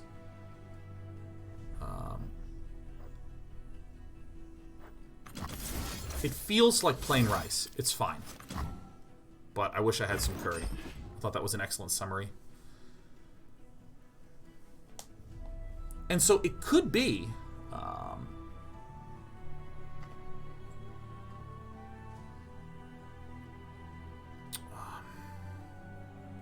some really interesting, wow, cool, holy crap things. Could pop out. Can't relate. Rice is one of my favorite foods. Yeah, there is a weakness to that argument, huh? A Spooter. Alright. Playing this. I think my curve's too high for... Oh, whatever. Let's just get all the dare uses. Even bad Magic decks had really funny interactions. Yeah, yeah.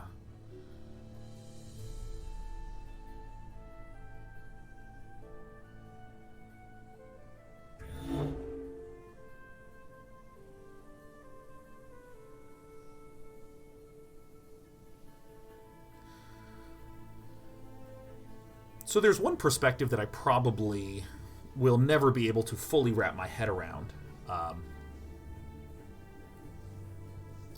Which is, if I'm someone who's never ever played a card game, what does this feel like for me?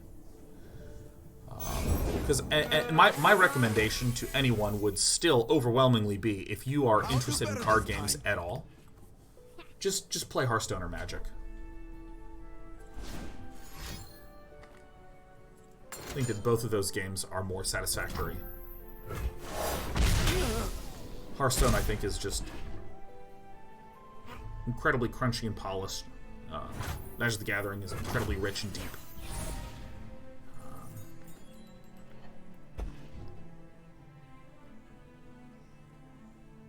It's for that reason I'm just sort of, meh. I'm going to Slay the Spire soon. I'm thinking, yeah. I'm about to hit Mythic and Magic.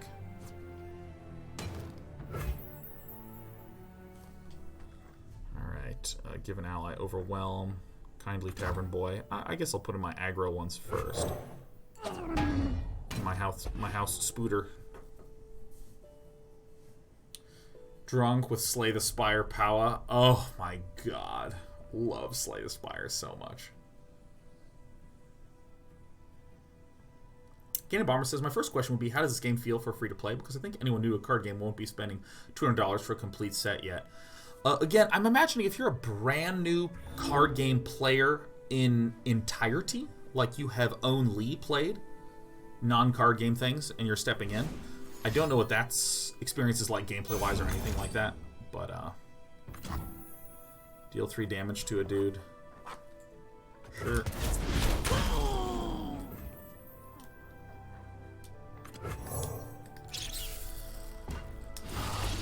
But, I mean, for me, I basically feel like I'm good. Like, I don't feel a need or an urge to play anymore. It's me, Darius. I have my orders. I'm interested to see if I can get enough points to get to this draft mode and see what the little draft mode's all about.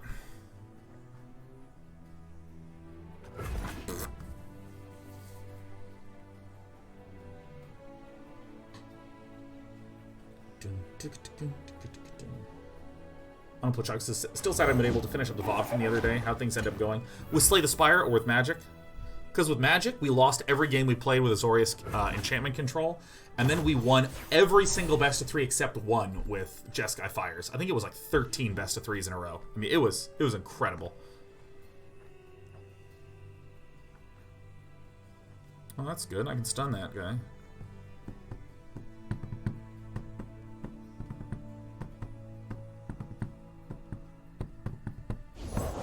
The Order rewards its faithful. Become stunned. Oh, I'm not on the attack. Alright, I'm a dumbass. Not the last time it'll happen.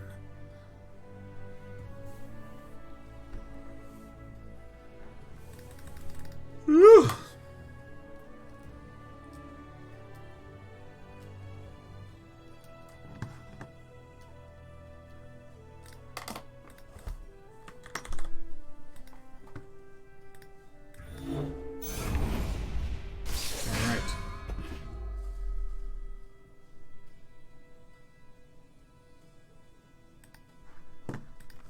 Alright, what is it? Alright. Alright, we're getting elusived. Do I want to, like, bonk? I want to bonk this here. Seems pretty tight, huh?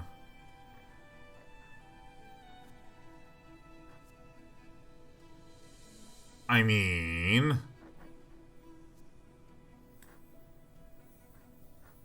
They're coming! Hide! Something like this? I don't know.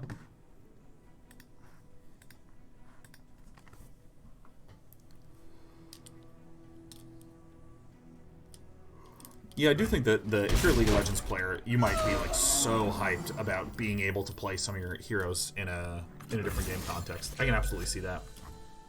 I don't know if the game will have any staying power.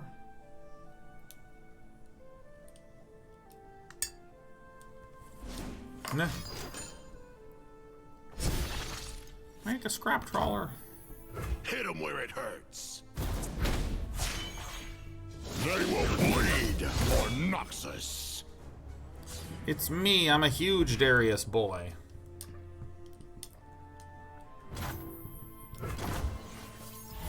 Flipsy dipsy do.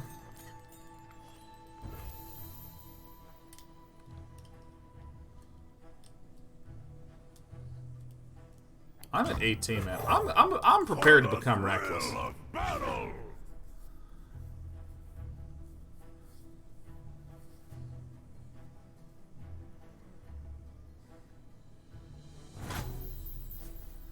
All right. Excellent. Here we go. That is one of the best features about this game, to just slide along everything and drop it. It just, feels amazing.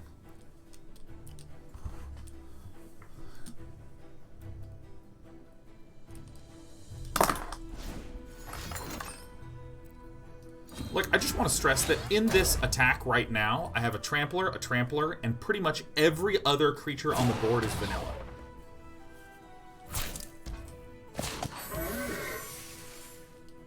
It's too late for you. Yeah. We'll lose this guy, that's fine. Does unit adjacency matter in this game? There's limited cards that do that. Shadow.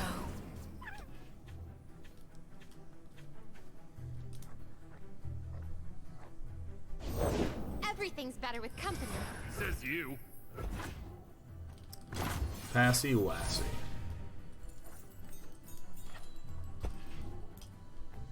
Ooh, give a damage to ally bigness. Ooh, embiggening. They who endure.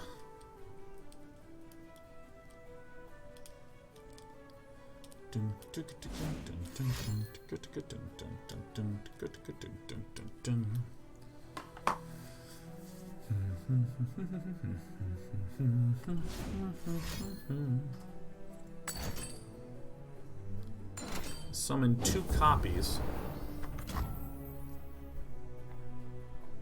Okay, so this is deal 3 damage. This is summon 2 exact copies. They're ephemeral. Okay, so this is fine. So when it dies, it just levels up.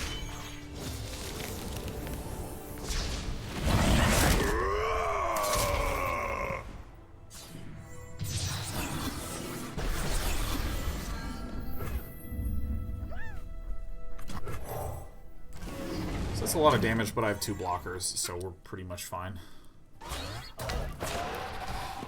They'll never see us coming.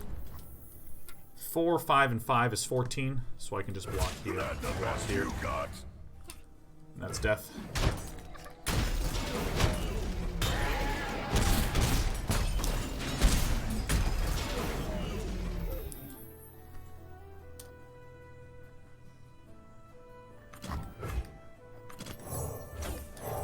Alright. This'll take the chill off. I would really like to get to this draft thing. I mean, if I don't make it to the draft after this game, I don't know, man. I don't know if I can keep going. To battle!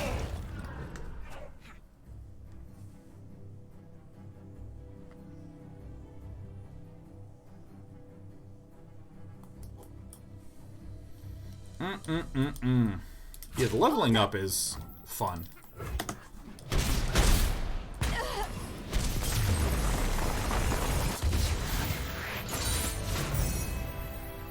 All right. All frickin' right.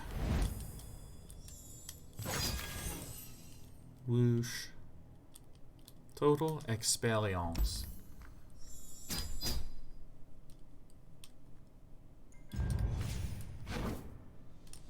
Okay, so if I go to rewards, so I apparently get a draft when I get to this thing. Oh my god. I mean, this is... Hey. Tutorial missions give a lot of XP. You know what? Let's go through a tutorial.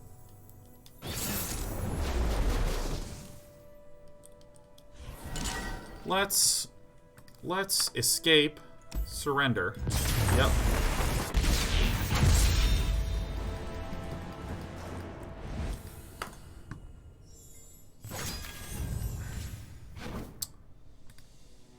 I don't think I've ever seen anyone torn up by a game.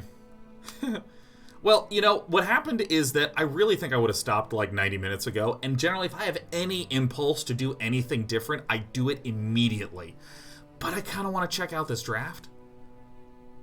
Alright, let's go to tutorials.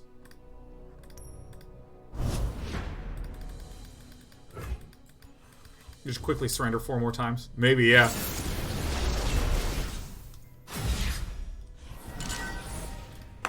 Alright, let's see if I can go through this fast.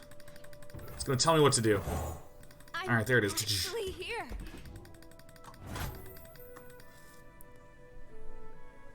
A real battle.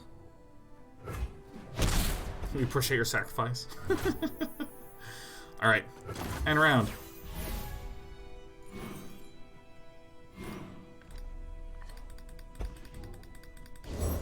They won't get past me. Eyes peeled.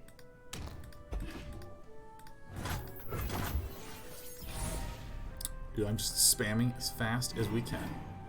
No, I see it. I see it. Today we turn the tide of war. Who's ready to reckon? Going in. Here we go. Everything is on the line. Tutorials at the bottom are quicker. Wait, what? Someone get 'em up. Wait, what? Did it do the thing where the beginner tutorials are all the way at the bottom?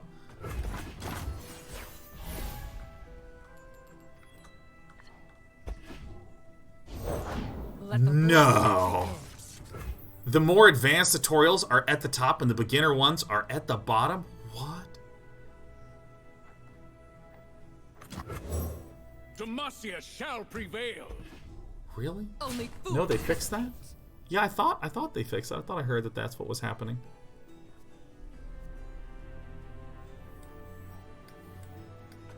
I don't care. I don't care about my health. No one gets in my way. Oh, they're not beginner, they're just quicker to do? Oh, okay. Okay, okay, okay, okay, okay, okay. Okay, okay, okay, okay. Alright.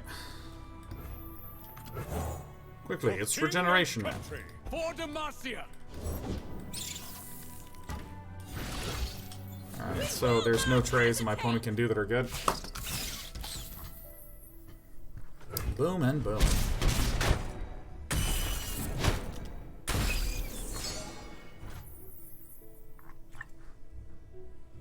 Stay resolute. Okay. Okay, let's get some experience, man. No going back. Tiana Crown Guard. I'm summoned to rally, man. Fuck yeah. This is elusive and tough. Just creatures right now. Scooter time. Hold the line. Steady. Hold the line. Whoa.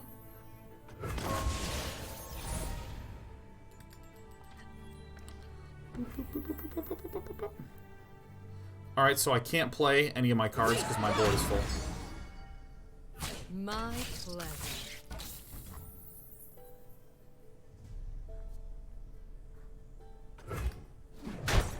The bing bongs were had.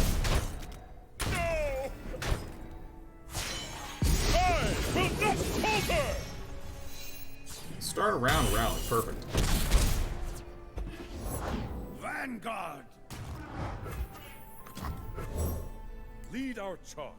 Demacia, now and forever. So I love the fact that when I pass, I now can just get Garen. Garen procs the ability to fight. We march as one, an unstoppable force. And I have this really incredible card that I can't do anything with. Defend the Empire.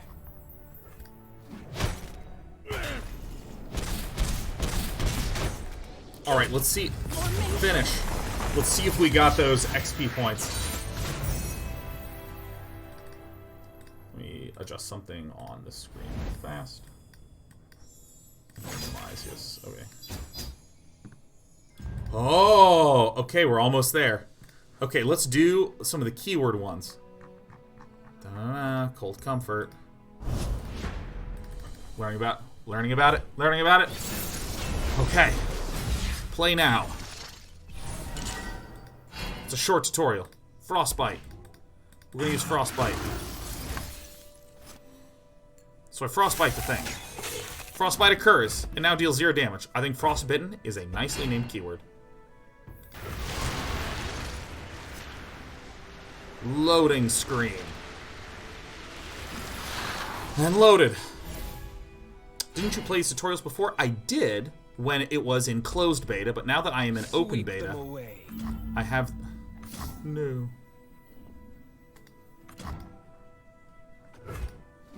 What form will the waters But now that I am in the open beta, I need to replay all my jazz. So that way I can get some experience.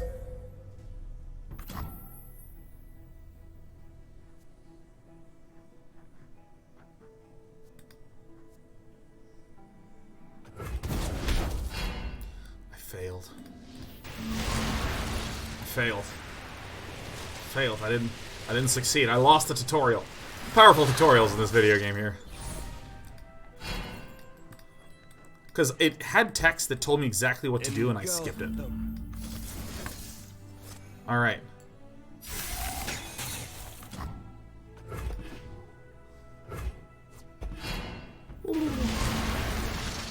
Alright.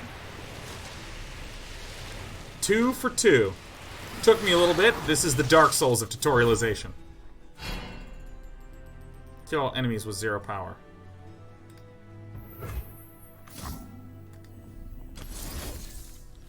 Yeah, take that.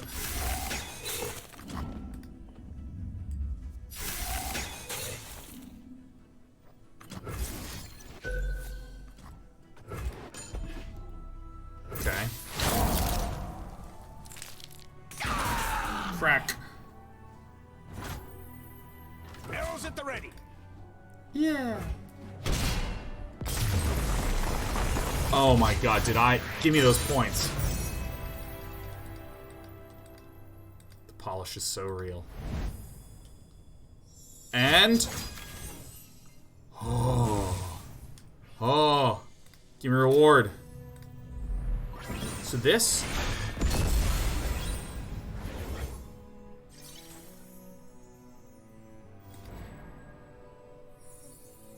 Draft token.